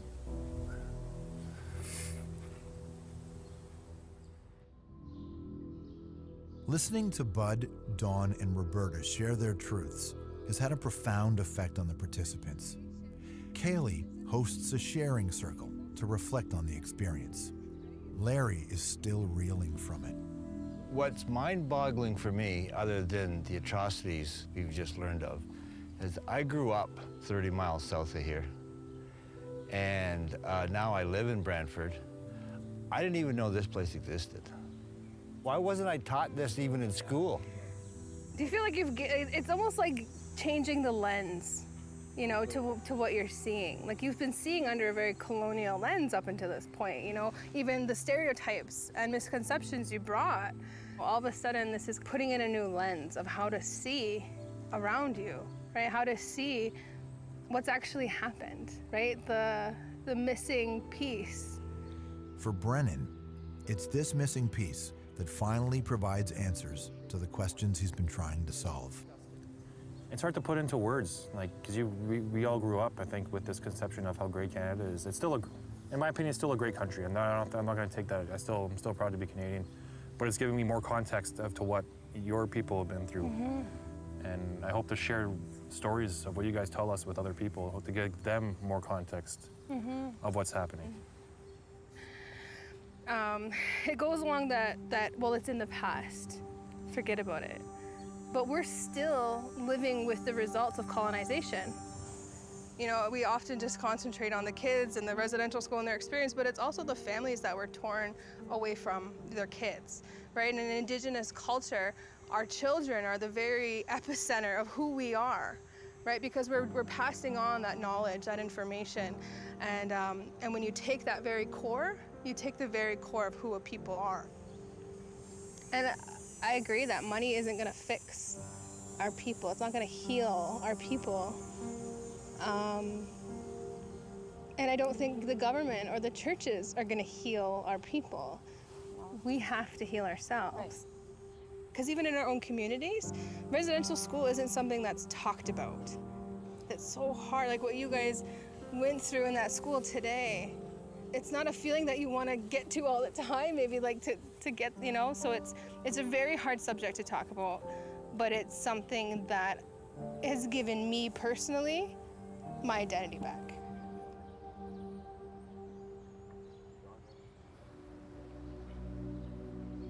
As the group prepares to leave the Woodland Cultural Center, the tone is somber. Stephanie can't help but imagine losing her own children to such a place. I've got kids, but I've got a little man at home, right? Like, and he's such a mama's boy. Like, he's so. It's hard to think that could have been him, right? Like, that could have been. It's crazy. He's 4, right? Like, it's hard. Lori will take home what she's learned. To witness it is to truly learn to feel emotion behind it. It gives me a different perspective when I go back home in my community, to be a little more compassionate with the people back there and what they've been through. And Larry can't believe these atrocities happened right in his own backyard. 30 miles from here, this was going on when I was a kid. No, I didn't have a clue. People were saying it was pretty bad. I never thought it was this bad. Not even close. Not even close. The travelers' views on residential schools has been forever changed. But where will they stand when challenged by issues happening right now? Here in this area, it's very racist. Reverse racism can't exist. I don't agree with that. The hate is just lashing back and forth. We do not labeled them. Justice for Colton is about the mistreatment of Indigenous people historically in Canada. Where are you in all of this then? Why aren't you speaking up?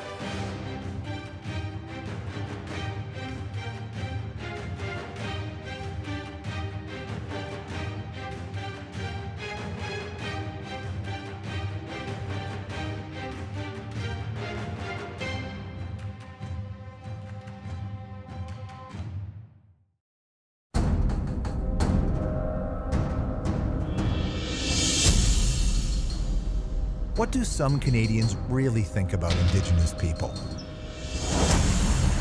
We're wasting money on them. They got to start helping themselves.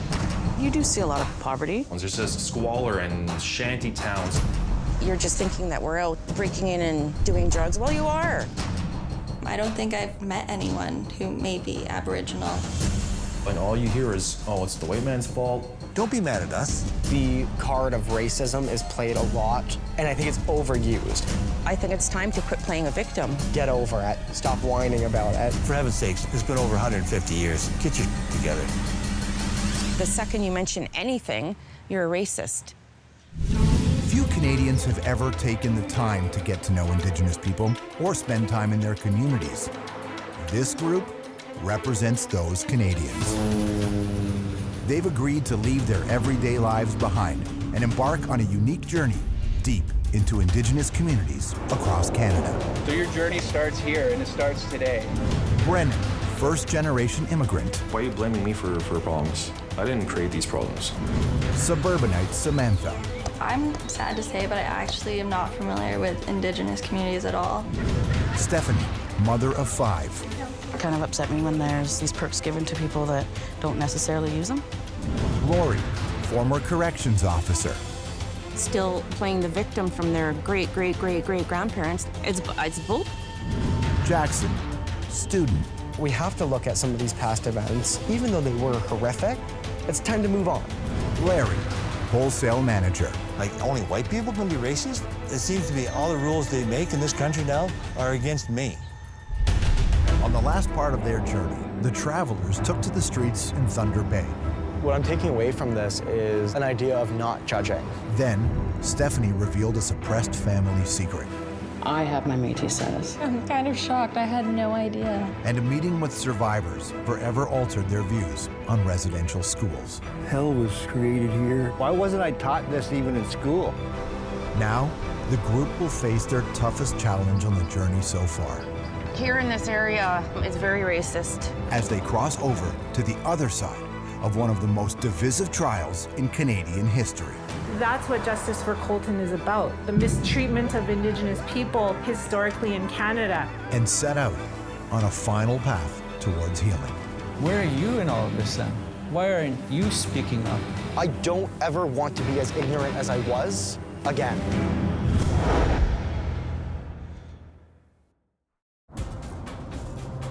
The 6 participants leave Southern Ontario for their next destination, Saskatoon, Saskatchewan. For the Easterners in the group, the prairies are a lot different from what they're used to. I think it's interesting on this little ride we've done from the airport how many Indigenous people just walking around. Where I'm from, or Toronto, I don't think you see that. Indigenous people make up less than 1% of the population of Toronto, but in Saskatoon, it's over 10%. Here in this area, it's very racist, very bad against Natives. Living in nearby Prince Albert, where 4 in 10 people are Indigenous, Lori is keenly aware of the racial tension here in northern Saskatchewan. I totally feel in my community there's high anger towards myself from Natives, me being white. I see it. I mean, I live it. But Lori is about to see what it's like to be on the other side of this racial divide. Welcome to Wanuskewin on Treaty 6 territory. Becky Sasakamoose-Kuffner is a member of the Atakakup First Nation and the Cultural and Diversity Race Relations Coordinator for the city of Saskatoon. Racism is her specialty. I went to grad school and my focus was on looking at and understanding racism.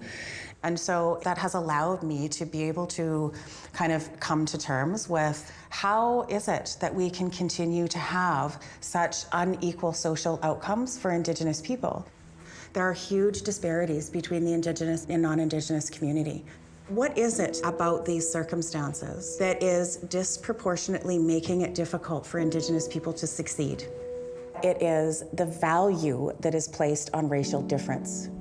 Indigenous people have been socially constructed as being inferior to white people.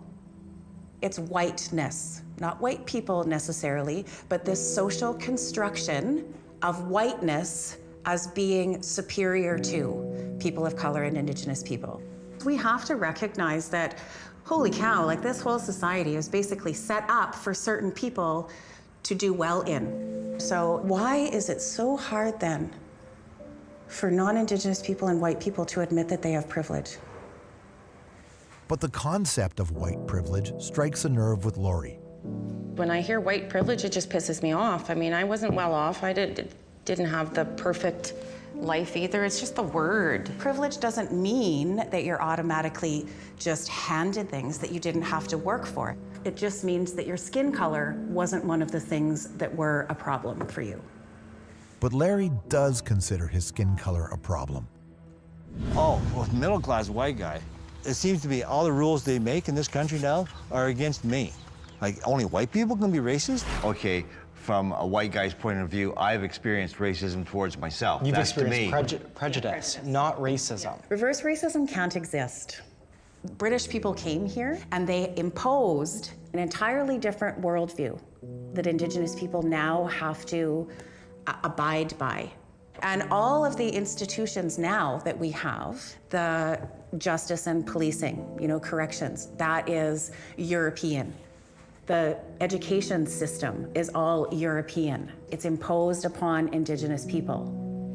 Basically, the reason why it is that reverse racism can't exist is because there isn't the power then for Indigenous people to be able to say, no, my worldview is now going to be the one that we live by, breathe by, So Indigenous people can be prejudiced against white people, and white people can be discriminated against. Yes, we can. Yes, of course, but you're very, very fortunate that, you can be removed from that situation and you can go back to the world where everything is in your favor. Whereas Indigenous people don't have that option. I may come across as a racist. A lot of stuff is because that's how I was taught. Exactly. We can't help but have, racist beliefs because we've grown up in this society. And so this is the reason why it is important that we look at Indigenous people and that we hear their experiences and the truths. But what we need to do then is to look at our own institutions to be able to identify what is going on here. Meanwhile, Brennan, Samantha, and Stephanie are en route to their destination. Along the way, Brennan brings up a controversial incident that's divided the province: the death of Colton Boushie. Controversy was that he was shot in the head, and it was like they were saying it was self-defense, but some people are saying it's not self-defense and it was a racist motivation. When was this? A year and a half, 2 years. The court case was settled, but the farmer was found not guilty. Colton Boushie was killed when he and 3 others from Red Pheasant Cree Nation were discovered on the property of farmer Gerald Stanley. Boushie died from a gunshot wound to the back of the head. After a heated trial, an all-white jury acquitted Stanley of second-degree murder. Today, they are meeting with Reagan Ratmus-Bonus, president of the Indigenous Student Council at the University of Saskatchewan. Stephanie, Reagan, nice to meet you. Like so many young First Nations people, the result of the trial has increased Reagan's feelings of fear and distrust towards white society and the justice system. Colton was 22 years old at that time. And where this really hits home for me personally is this year, I am the age 22. And it makes me wonder and I've been wondering this for my entire life. Will I be next? Even just before I left my hometown, because I was at home yesterday, and as I was leaving, my mother looked me in the eye and said, "Son, you cannot trust anybody out there. You can't even trust the police. Be careful, son. I love you." Those are the conversations that I've had to live with because somebody doesn't like the color of my skin, because somebody doesn't like who I am as an Indigenous person. But Brennan followed the trial and doesn't believe that racism was a factor. A lot of the narrative was pushing that he was shot because he was Indigenous. Do you think a majority of Canadians are racist towards Indigenous, or do you think it's the majority? Or yeah, a majority of Canadians. I think it's embedded in the system. Racism is very much embedded in the history of how Canada was made. That's why the Indian Act exists. And what I'm trying to present to you today is that this is very much in what Canada is. When the verdict was out, there was sorrow, there was sadness, because there are many, many, many more instances where this has occurred that we either don't hear about or that just don't get out there. It's something that happens a lot. I disagree. I don't think Canada is the government. I think Canada is the people that make up the country. And I think Canadians are overall good people. Where are you in all of this then? What do you mean? Why aren't you speaking up? Because I didn't know. But these things that are happening. Now that you are getting more information, now that you are learning this history, now that you are doing your research, it sounds like, speak up, man. Speak up, because those are the things that we as Indigenous people have to do daily, but we're willing. What we need now is you. Listening to Reagan has shattered Samantha's suburban bubble. I think it's clear that Indigenous people face way more injustices than the average Canadian citizen. These people are facing such different prejudices and racism and danger. I mean, it comes down to danger. He literally said they don't feel safe. But Brennan is having a hard time accepting that the country he loves has flaws in the system. It does seem that there is a systematic oppression of Indigenous people within Canada.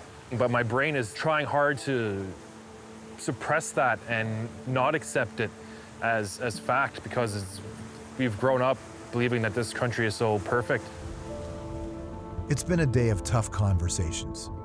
But for the 6, the Colton Boushie story is about to get a lot more personal. The 6 participants leave Saskatoon and head north. You've taken us to Battleford to talk more about the Stanley trial? Well, that's definitely what's happening. On home turf, Lori knows where this highway leads. It was such a huge thing. And it puts her on edge. We're going to Battleford. She's right. They're en route to the Battlefords, site of the trial for the killing of Colton Boushie. The region around the Battlefords has 7 First Nations, including Colton's home, Red Pheasant Cree Nation.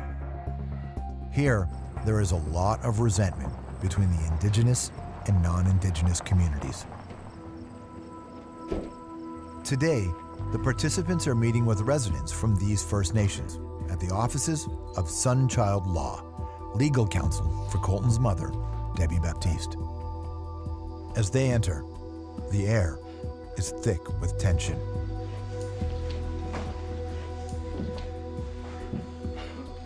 My name's Eleanor Sunchild. I'm an Indigenous lawyer. I specialize in Indian residential school claims. That's what I do here at my law office. Today we're going to talk to you a little bit about the history here in the Battlefords.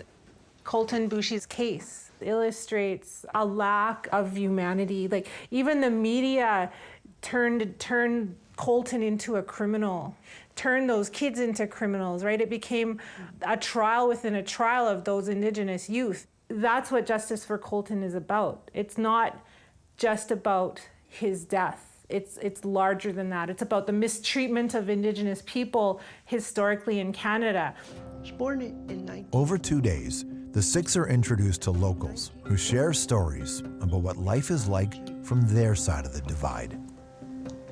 We didn't allow my stepson to go out that night because the first thing we thought of, he has to stay home because it's okay to kill a First Nations kid. Elders, community leaders, friends, and family members, each of them expressing how Colton's death has deeply affected them. I just couldn't believe that he was shot and killed like that. Somebody would do that to him. He was a very respectful kid, and I was teaching him our ways, our culture, our ceremonies. But it's the arrival of an unexpected guest that silences the room. There's Debbie. Debbie Baptiste. Everybody, this is Debbie, Colton's mom. Hi. I cried for 2 years. I never thought I would stop crying, but eventually I accepted it. Now that I'm going on this journey and healing, I really realized the justice system is not for us dark-skinned people. And then with the racism on a constant basis, being attacked by people I don't know really hurts. Here in Saskatchewan, there's always been a divide. We've always been separate. And there's always been like a superiority felt towards us. And that's racism. Every single day, I feel it, either through myself or through my children. That's the reality of living here. And sometimes I ask myself, why do I live here? Like, I've traveled all over the world, and I know how it is when I go other places and I don't feel it. Like, I just feel like a human being. I know how that feels. Like, it feels good, but it's really bad here. These feelings date back to 1885, when 8 Cree men were killed in Canada's largest mass hanging. The accused were denied legal counsel at their trial and sentenced to death without representation. Sheldon Whitney, former chief of Red Pheasant, explains. Even though that incident took place, 130 years ago, it still resonates very strongly within our people, within our communities.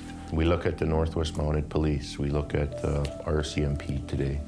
They came this way to ensure that they dealt with the Indians of the time, that we weren't there to uprise. That systemic marginalization has created a lot of animosity just from the system. So even though it's personal relationships and we're talking as individuals, there's still a whole systemic issue going on here. That set the tone here that we are less than everybody else. We should be kept down. We should not say anything, right? And this is something you believe is still intertwined with people in this area. 100%. I understand the racism and how it's what you just said, but for me to comprehend it, because like I said, I don't see that. Yeah. I'm not in the West. Like in Toronto and the East, it's different. It's a different culture. You're telling me a completely different story. Like people are completely against you guys because of simple fact that you're not Indigenous. everybody. Like there are allies. There are people who are good people.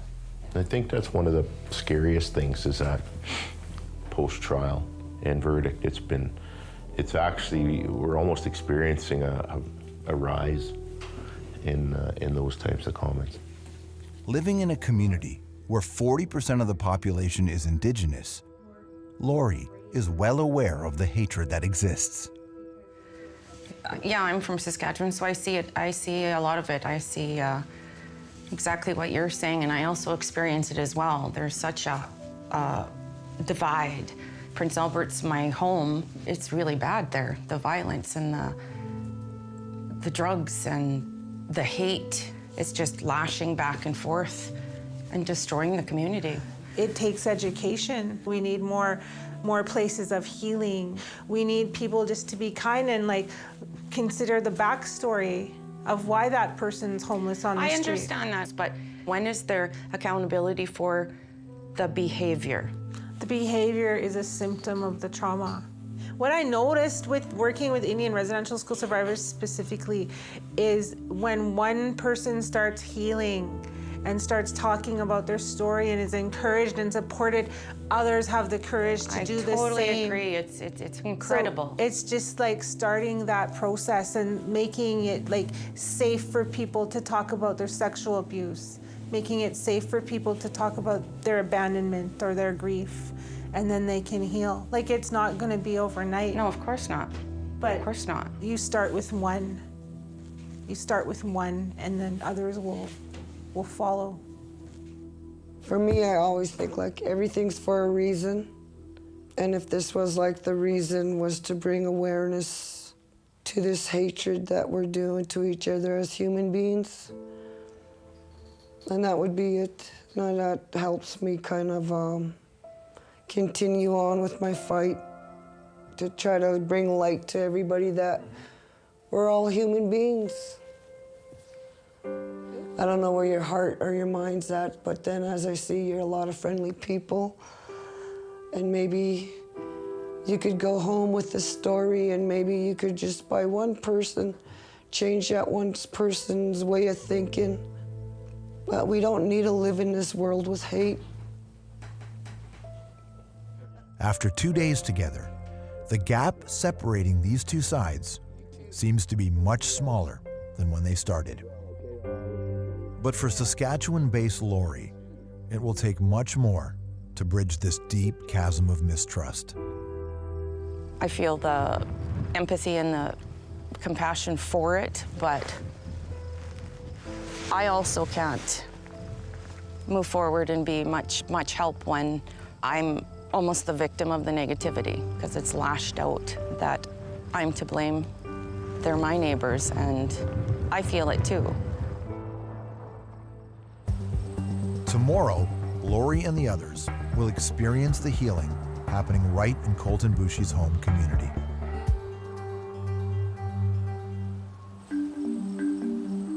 Northern Saskatchewan, day 4. The 6 participants travel south to Red Pheasant First Nation, home of Colton Bushy. It's also the home of spiritual leader Kelly Daniels. Using traditional methods, Kelly is working to heal the community from the trauma of Colton's death. Welcome to Red Pheasant. It's nice to have each and one of you here. This is our ceremonial home. The teepee represents many things for us. It's healthy for your mind, and it's healthy for your body. Regardless of how hard things get, we're always a peaceful person. And that peace comes from this teepee. That peace comes from these lodges. This teepee has symbolism, as you would any kind of church. With the Bushy family, the loss and the outcome of it, they need to feel better somehow. This is how we nurture that. Come on in. Kelly invites them inside to share in the healing process together. I want to say welcome to each and one of you. I'm very glad that you're making some time to hear me out, because we're people of this land here at present to express the positive side of the whole situation, and then to express the side that where could we make our future better for everybody. We know these lodges through our grandparents and our ancestral people, and we don't use these ways against anybody. Not once are we going to pray against that person and his family. No, that's not who we are. That's not what we do. We should work together. We should talk and look at the future of our people. How do we teach that to our children? It's through this fire. It's through this sweetgrass. It's through this lodge. Away from the cameras, Kelly and the group forge a bond over a sacred pipe ceremony.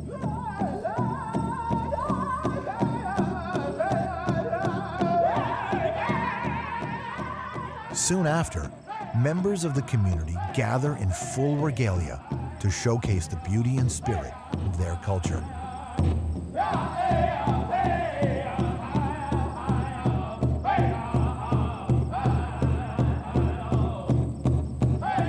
As a gesture of unity, the Six are invited to join in.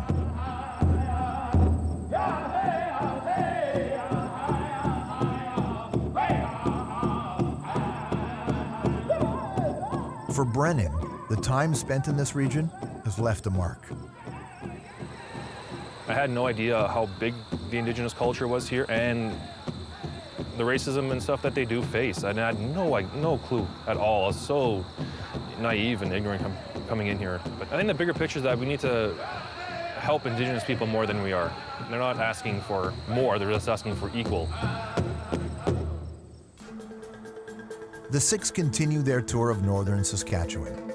Next stop is 90 minutes north, in Prince Albert, where Laurie lives. It's not a happy homecoming. Crime rate is high and lots of non-working natives on welfare. I consider myself not to be racist, but I am racist to my community. A former corrections officer, she's seen the darkest side of her city. It is highly populated with jails. You either work at the jail, you're in jail, you just got out of jail. Inside these prisons, a shocking 76% of the inmates are Indigenous. But there is one correctional facility nearby that Laurie's never been to, the Prince Albert Grand Council Healing Lodge. Located on the lands of the Wahpeton First Nation, it is a minimum security facility created with those Indigenous inmates in mind.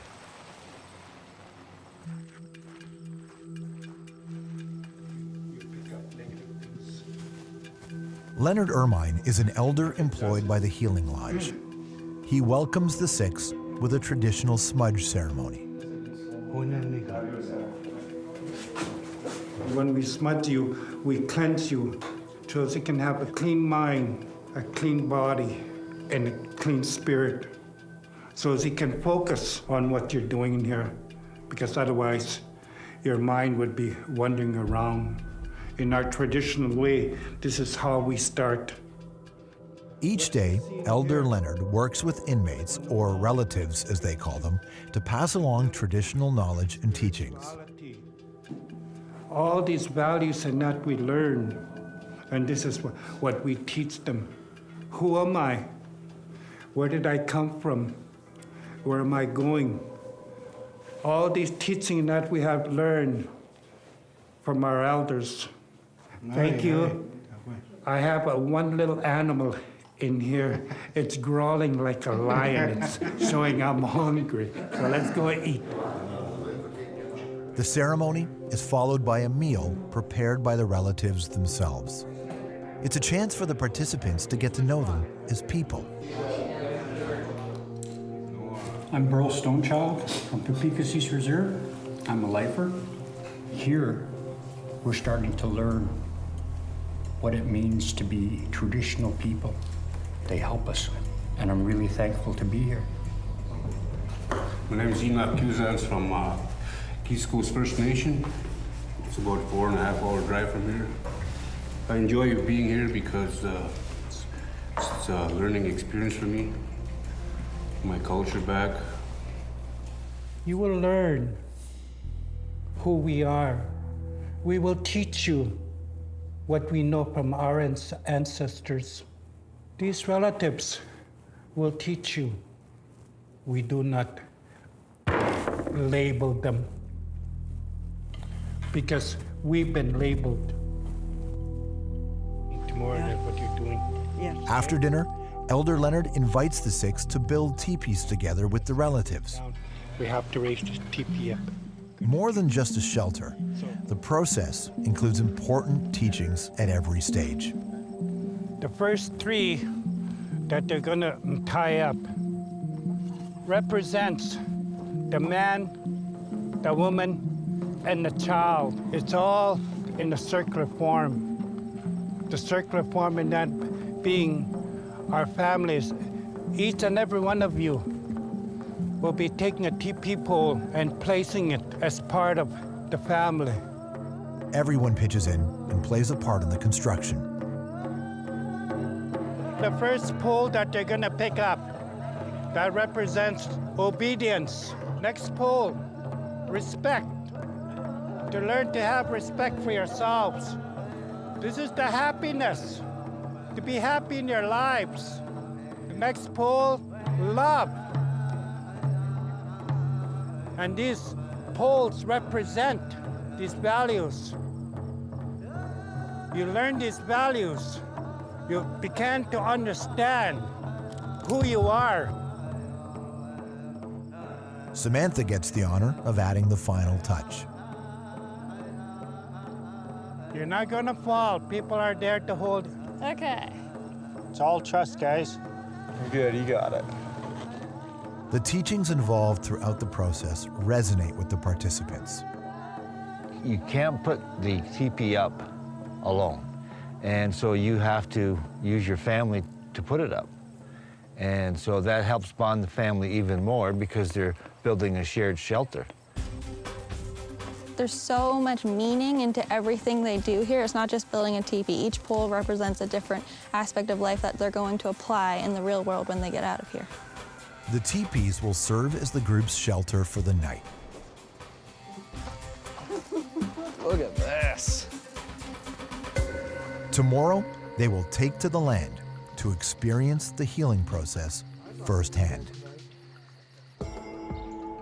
Day 2 at the Prince Albert Grand Council Healing Lodge. The 6 emerge after spending the night in teepees they helped build. Today, the 6 will split up to learn how the elders use sacred teachings to help the relatives heal. Jackson, Samantha, and Brennan are about to learn the merits of skinning a hide. Put it down more. Put it down a little more, guys. Ralph Daniels, caseworker at the Healing Lodge, and Elder Shirley Sanderson share their knowledge about the task at hand. That's the elk hide. What is this, elk? Elk hide. Elk hide. So these are the tools we use. We use the bone from the animal, from the shin. And Elder Sanderson's got an antique. An old scraper. This came from my dad. It's an antique.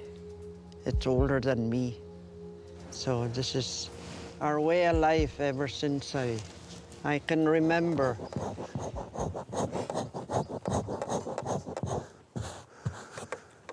You see, you want to get it down to the white. You don't want to go too hard to rip it. Alongside their relatives, the younger participants scrape the fur from the elk hide.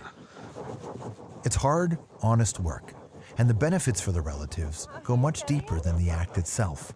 There we go. This helps me think of what our elders go through and went through. The healing part about this is you get to think of people back home. You maybe learn how to pray as you're doing this too. Meanwhile, Elder Leonard takes Lori, Stephanie, and Larry for a hike to pick sweetgrass, a plant sacred to First Nations people. Can you smell it? I smell nothing. Oh. I smell nature. You gotta teach me the smell. Well, when we get down there, like, when we pick it, Yeah. you'll know. Yeah, for sure. Sweetgrass and that is long. The stems are wide. The root of the sweetgrass and that is purple, kind of whitish. So we're gonna go in there. We're gonna find some. Leonard passes down ancestral teachings that go back thousands of years. See, look. We don't have no piece of paper written in there to teach you. It's all traditional learning in there that's been passed on from generation to generation to generation. What's written on the paper, the history about us, that's not history. What you're standing, what you're holding in your hand, that's history. We found ourselves through this. Elder Leonard brings the group back to the Healing Lodge to demonstrate how to properly braid the sweetgrass for smudging. What you're doing is you're braiding your mind, your body and your spirit to become one. And as we're doing in that, we pray. We ask the grandfather, Sweetgrass, to guide us, to be able to understand what we came out here to learn. Never think wherever I'm going, I'm doing this alone. You have that grandfather, Sweetgrass, that's there with you to give you that support. It's been nice meeting you, every one of you. You made me feel that I'm one strand up on my healing journey. You all meant a lot to me. For Lori, getting a deeper understanding about the culture of her Indigenous neighbors has touched her heart. I've learned so much from you today. I've seen what sweetgrass, but I never knew what it was. Just everything, like you say, from Mother Earth, it really means something to me. And listening to your story, your journey, even helping build the teepee, every little meaning in it towards family is, it's special. And I told you, if everybody could live this way, wouldn't it be a better place? Can I hug you? Mm-hmm. Mm-hmm. I loved it. It was absolutely beautiful. I don't really care who you are. I don't think you couldn't feel something in those ceremonies and feel closer or feel the power of it. It unites people.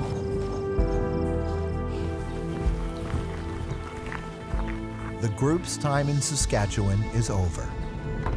Now, they have just one final leg left on their journey. The 6 participants are traveling 2,500 kilometers to reach their final destination, Carcross Tagish First Nation in the Yukon. An hour southeast of Whitehorse, this thriving community is a major tourist destination, home to many shops and businesses. Much of their success is due to their autonomy. They're one of 11 self-governing First Nations in the territory. That means they can make independent decisions about how to deliver programs and services within their community. Where was that store? Let's try the store right here. They're kind of neat with the tracks here, right? Yeah. Upon arrival, Larry, Stephanie, and Jackson tour Carcross Commons, a development spearheaded by the First Nation to encourage commerce, create jobs, and draw tourists. Bears Gat Soap. You didn't pick the sweetgrass on this. Yeah, I picked the sweetgrass. It's so nice here. I love it. The shops are cool. Like, I was talking to people from, like, Germany, like, all over the place. Meanwhile, Lori, Samantha, and Brennan meet with Keith Wolf Smarch, a local artist and carver. I started here about 15 years ago. It's a dream job to be able to come here every day and do what I love to do. These are our plans. This is full-time work for Keith. As a self-governing First Nation, the community has him on the payroll to keep their traditions alive. If it wasn't for self-government, I don't think I would have this position that I have here. Because that's what changed it all, right? Yeah, that's, you know, once we started self-governing, that our whole world changed for us. And, you know, it's a dream job to be able to work for my nation and have it stay right here, you know, where it belongs. But it wasn't always like this. When I was growing up, there wasn't a whole lot of art here. And then I seen a photograph, this photograph right here. It was taken in 1912. It's called Skookum Jim's Last Greatest Potlatch. I asked my parents, and I said, well, where is all this? You know, because they're wearing headdresses and a little totem pole and a mask and all these colors, and everybody looks strong. And so my parents told me, well, that's history, it's gone. So that's what inspired me to go and seek this out. It only took me 35, 40 years to get here, but I did it. Through his carving, Keith maintains an enduring link to their ancestral traditions. I always say that I'm not really doing this for myself or our generation. I always think of the little people coming up right now. They're going to spend their whole life looking at these poles, and it's going to affect their life. And give them a sense of pride? Give them a sense of pride, give them a sense of identity, Just step on the rocks, girls. Later in the day, Keith's wife Donna introduces the group to other sustainable practices happening here, such as community farming and traditional medicine picking. Everything has a time to be harvested. Donna's traditional knowledge is priceless. Red clovers. Clover is medicine too. That's good for eczema if you make teas or salves with it. So this is one thing that we have to pick next. Rub your hands on that.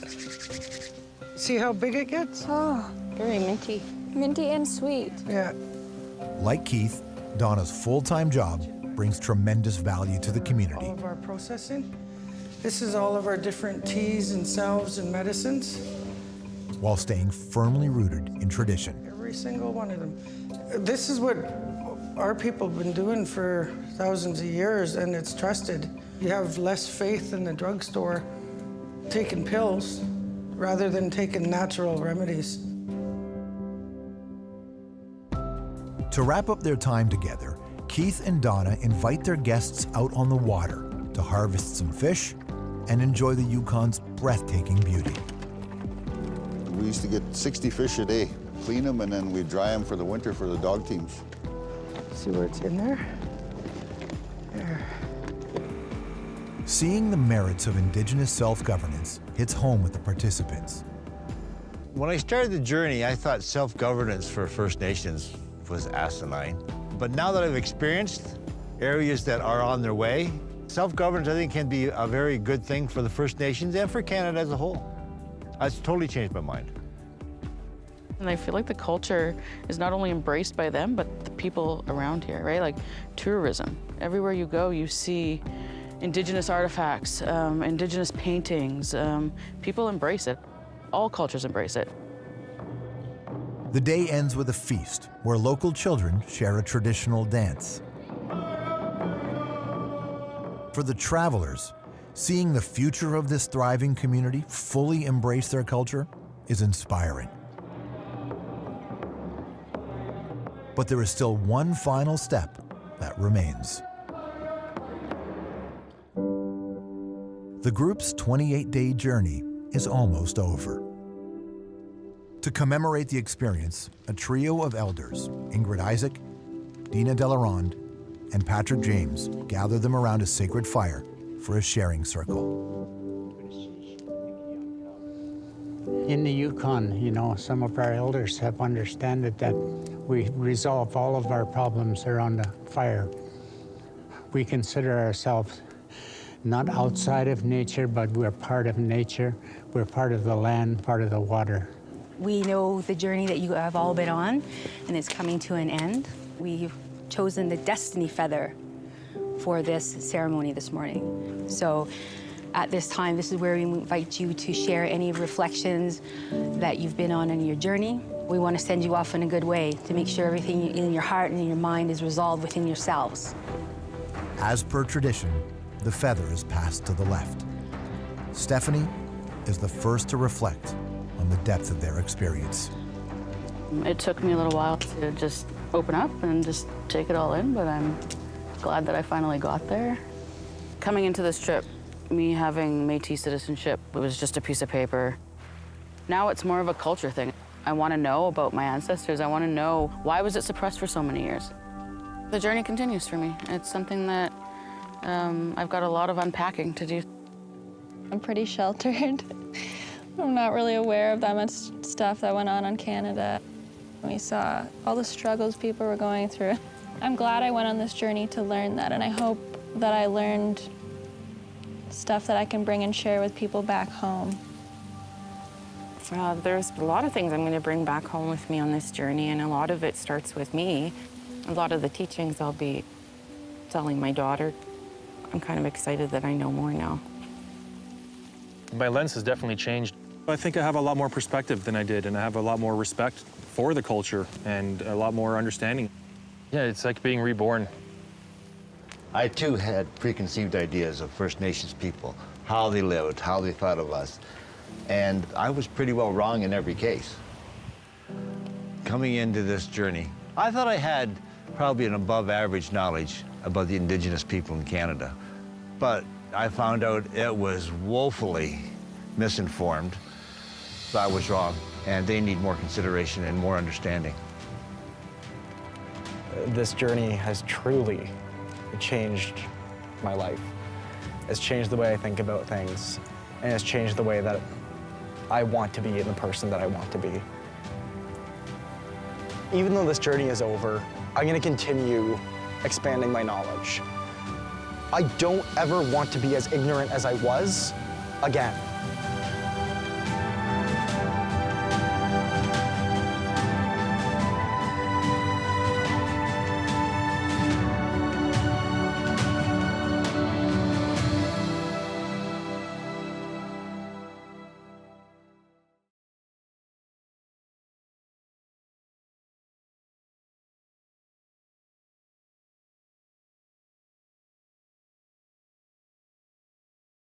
Sigurli swagweg, Galachin di Neoget, Wagisli Wagi, Niwakitaloda, Oni da Ergan Gwahnagai.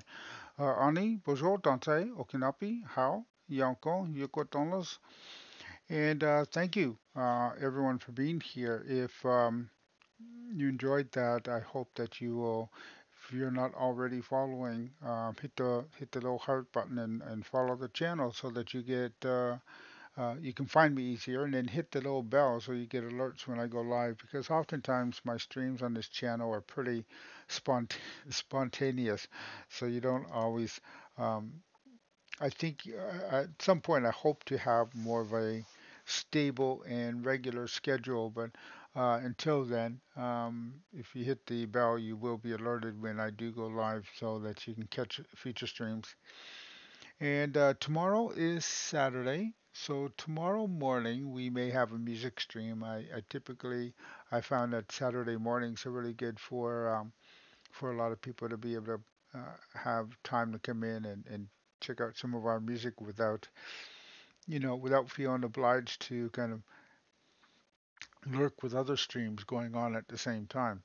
So hopefully that'll work out for everyone. I will do that probably like 8 o'clock tomorrow morning for about 2 or 3 hours, just because I'm working tonight, so I'll be doing the stream when I get home from work and do a couple of hours, and then we'll write out to someone um, and then I'll go get some sleep before my next scheduled shift.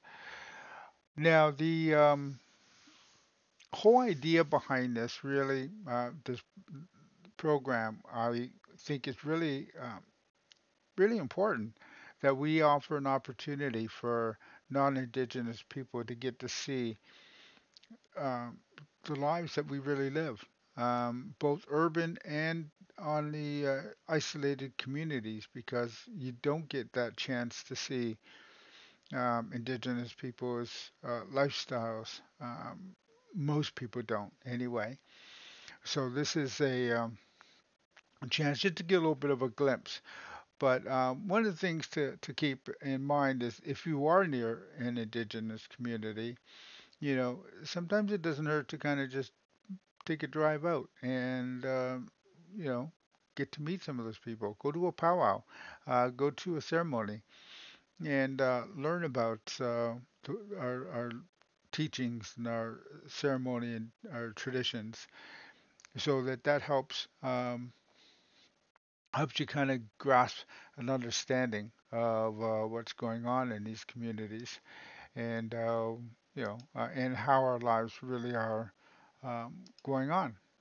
So that's a couple of things to just to kind of suggestions. So myself, I have um, when I was younger, I do. More so when I was younger because I was in the streets a lot more than I am today. As now I'm a homeowner and a father and a husband and and an employed person who goes to work every day.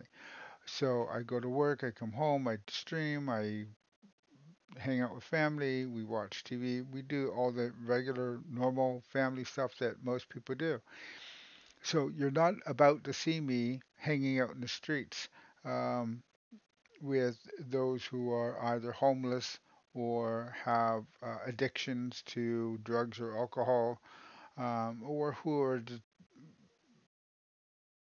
mentally struggling and needing help and assistance, which we really don't have a great healthcare system in providing.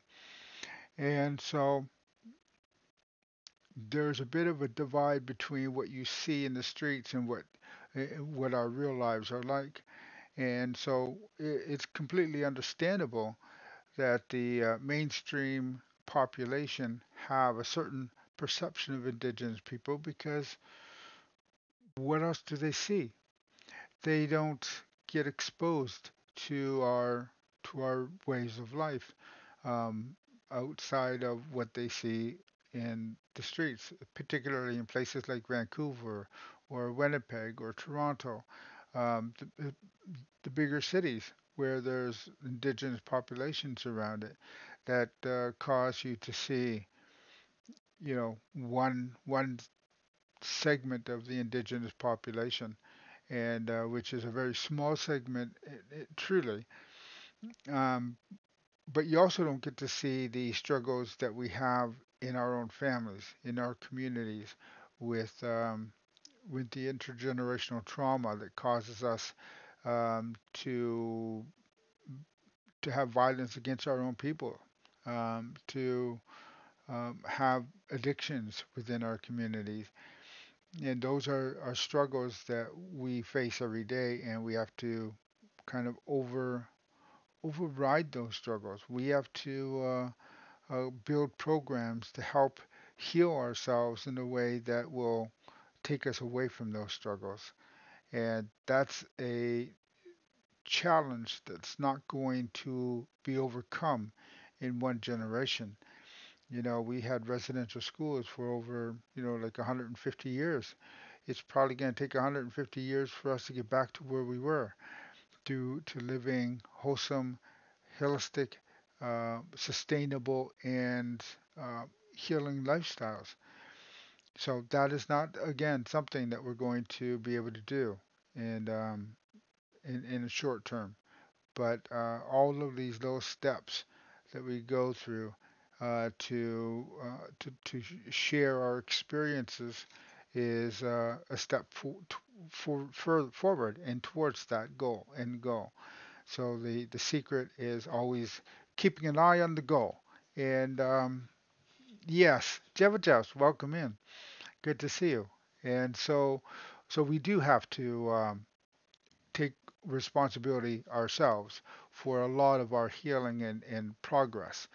But wherever we can, uh, have allies to amplify our voices in the systemic system, or the systemic issues, that's a step that we can use to overcome some of those obstacles, because there is still in Canada a lot of systemic issues within our medical system. We have, or our healthcare system, where we have Indigenous people who, in some cases, are waiting in emergency rooms. Uh, you know, as an example, we had a guy a couple years ago who spent 30 plus hours in the emergency room waiting for a treatable condition to be addressed. And because the security and the nurses all thought he was just a drunk Indian, they kind of put him off and put him off and put him off until he died in his wheelchair in the emergency room. We have an Indigenous woman who was in a Quebec hospital who was being mocked and name called by the nurses who were there to treat her. And she videotaped and streamed that event live on her Facebook of the way that they were treating her. And she died before ever leaving the hospital. We have a young boy named Jordan who had special needs in healthcare, and now he died because while waiting for the federal government and the provincial government arguing over who's going to pay for his care. And now we have implemented what we call the Jordan's principle in Canada. And although it's there, that legislation, we still have to deal with all the formalities and the red tape, so to speak, to get um, issues addressed for the health of our children. We have our legal system where, indigenous people who are calling for wellness checks end up dead, shot or killed in some way by the law enforcement. We have indigenous people who join the law enforcement, such as the RCMP, and who have faced so much racism that they end up uh, getting out of the law system, the force, because they just don't want to deal with all of the racism. In fact, we are going to, in the next few weeks, have a former police officer come talk with us, and she's now a university assistant professor at Western University. She's going to discuss defunding police. She's going to talk about the systemic racism within the force and about the recent trend of indigenous people being killed by police, which has been escalating. We have had 11 indigenous people killed by police within the last month. Not acceptable in a country like Canada. We have our education system issues where the funding and resources to indigenous children is a fraction of what funding non-indigenous people get in the mainstream schooling system. So, for every, say, $1,000 that's attributed to a non-indigenous student, indigenous people probably maybe get about $100. So there's a real wide gap in the support that indigenous people are getting when getting assistance and part of the system issues. So when I started job hunting, I applied for work as a security officer because I wanted or needed the money. Rejected. Yeah. Um, Sometimes, and I've heard through this program, some people said, even applying for jobs, um, if you're near an indigenous community, a lot of names are known. In particular, in my area, there's a lot of people with the last name George or Albert or Antone, and putting those names on a resume itself, you could get rejected just primarily before you even get seen, just because of your namesake. So those are not issues against Canadians or Americans. Those are issues against a system, a collective, and that's what needs to change. And that's why I was saying earlier, I don't want people to misunderstand that what we're presenting as as an educational resource to be seen as hating on white people, because we don't hate white people and white people don't hate us. It's a matter of uh, a systemic issue, so it's more of a collective, and that causes a problem, and that's what we have to address. And when we can address the systemic issues, then we can start dealing with personal issues on individual levels. And so that's going to be something they want to keep in mind. So, with that being said, again, I think after this stream, I should be able to apply for my affiliate status, in which case people will be able to subscribe if they wish or support in other ways, and I'll be able to create some emotes. And I probably will transfer some of the emotes from my main account, which is now a DJ channel, over to this account so that um, we can show some of the emotes that we want here. Uh, oh, yeah, I know. He's tired. He's been tired for a little while. Come say hi. This is Brownie, and he is probably, I've had Brownie for probably, well, it was beginning when I moved in this house, so almost 20 years. Um, so he's getting old now. He is not as young as he used to be. Neither am I. Uh, but in any case, we now have also, of course, April, who is our uh, fantastic kitties little rodent that we bring on stream once in a while to say hi to everyone. So uh, they're still in bed, I believe. But so um, 47. Wow, that's a long time. That's an old bear. So let's look for someone to rate. I'm going to play a song as we try to do every stream is play something. We generally play the Peaceful Warrior. But what I'll do today um, is we'll play. Yeah, we'll play the Peaceful Warrior. But which version?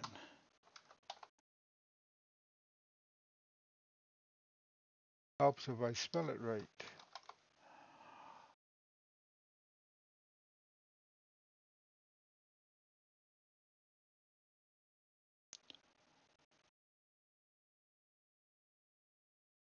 I know that.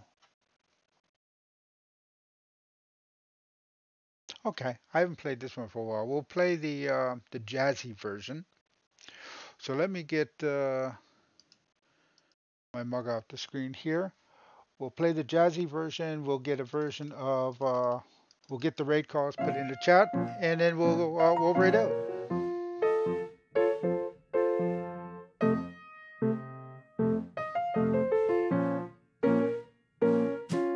Our names are Marin Reese, and we're at war for peace.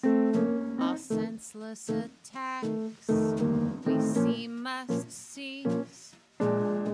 What are we doing here? What do we really want to say? This world has got to change its way. We're going to battle for the red, white, yellow, and black. Fight for the ones who can't fight back. Oh, we're talking about all the creatures from the water to the sky. Talking about the issues from the truth to the lies. Gonna make my stand with a paper and a pen. You wanna argue that? Go back to bed again.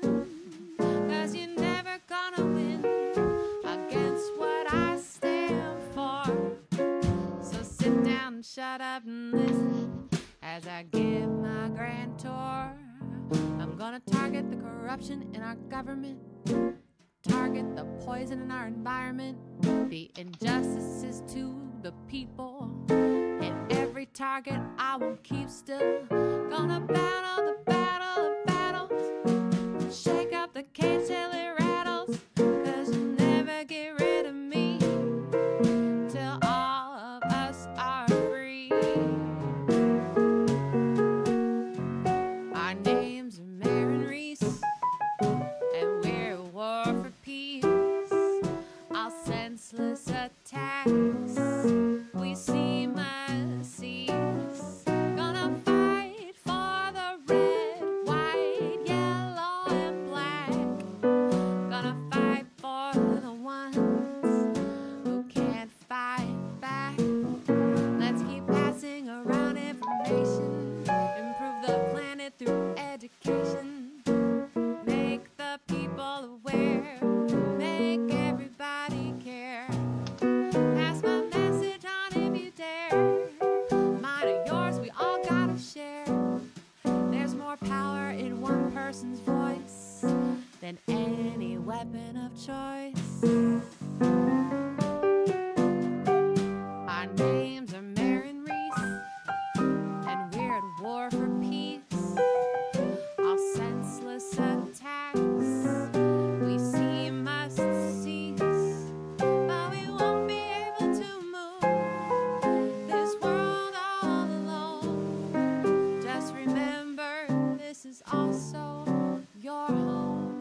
people are gonna hear us.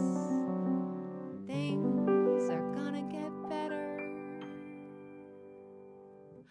Our names are Mare and Reese. We're at war for peace. All senseless attacks we see must cease. All senseless attacks we see must cease.